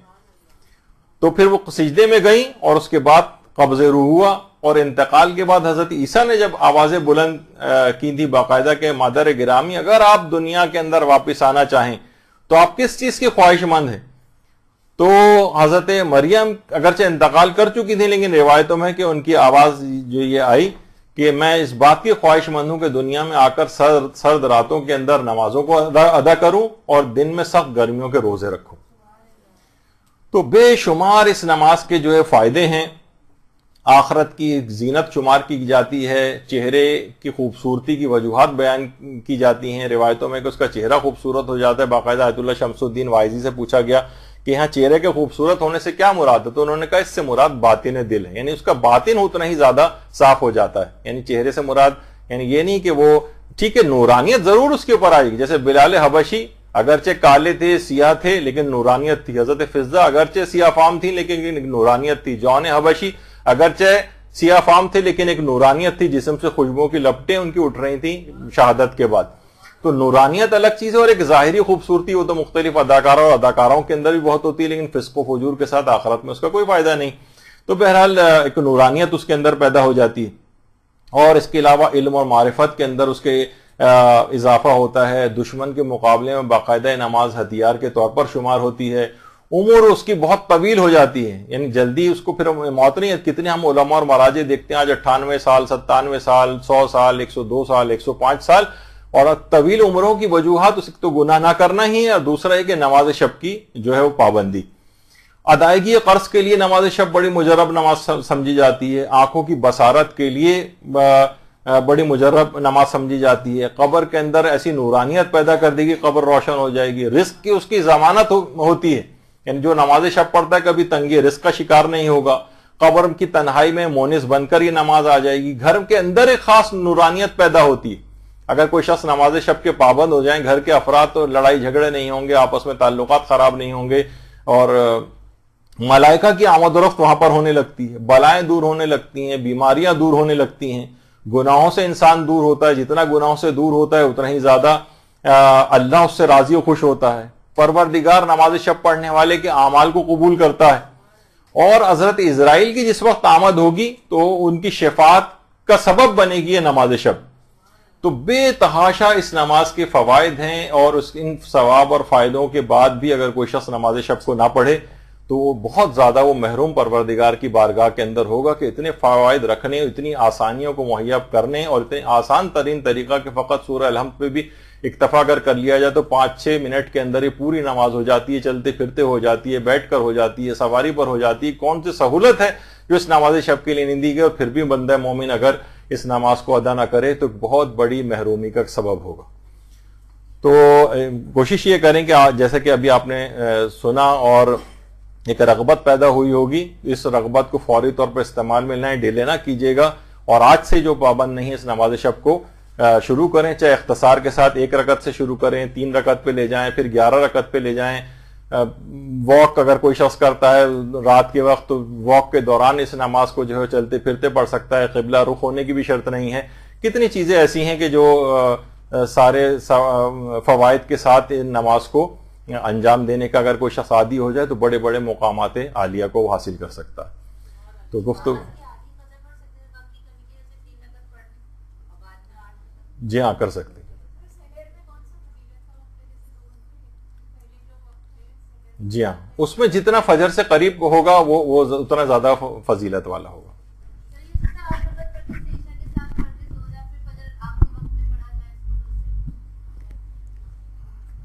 فجر کو اس کی وجہ سے ڈیلے کریں، اتنا ڈیلے نہ کریں کہ وقت فضیلت فجر کا ختم ہو جائے. جیسے ہم نے وہ جو اصول بتایا تھا کہ 4 رکعتیں اگر پڑھ چکے ہیں اور تو فجر کو تھوڑا ڈیلے کر کے مختصراً ان کو مکمل کریں، اور 4 رکعتیں مکمل نہیں ہوئیں تو پھر فجر پہلے پڑھیں اور ان کو قضا کی نیت سے بعد میں پڑھیں. وصلی اللہ علی محمد وآلہ برحمتك يا أرحم الراحمين وصلى الله على محمد وآله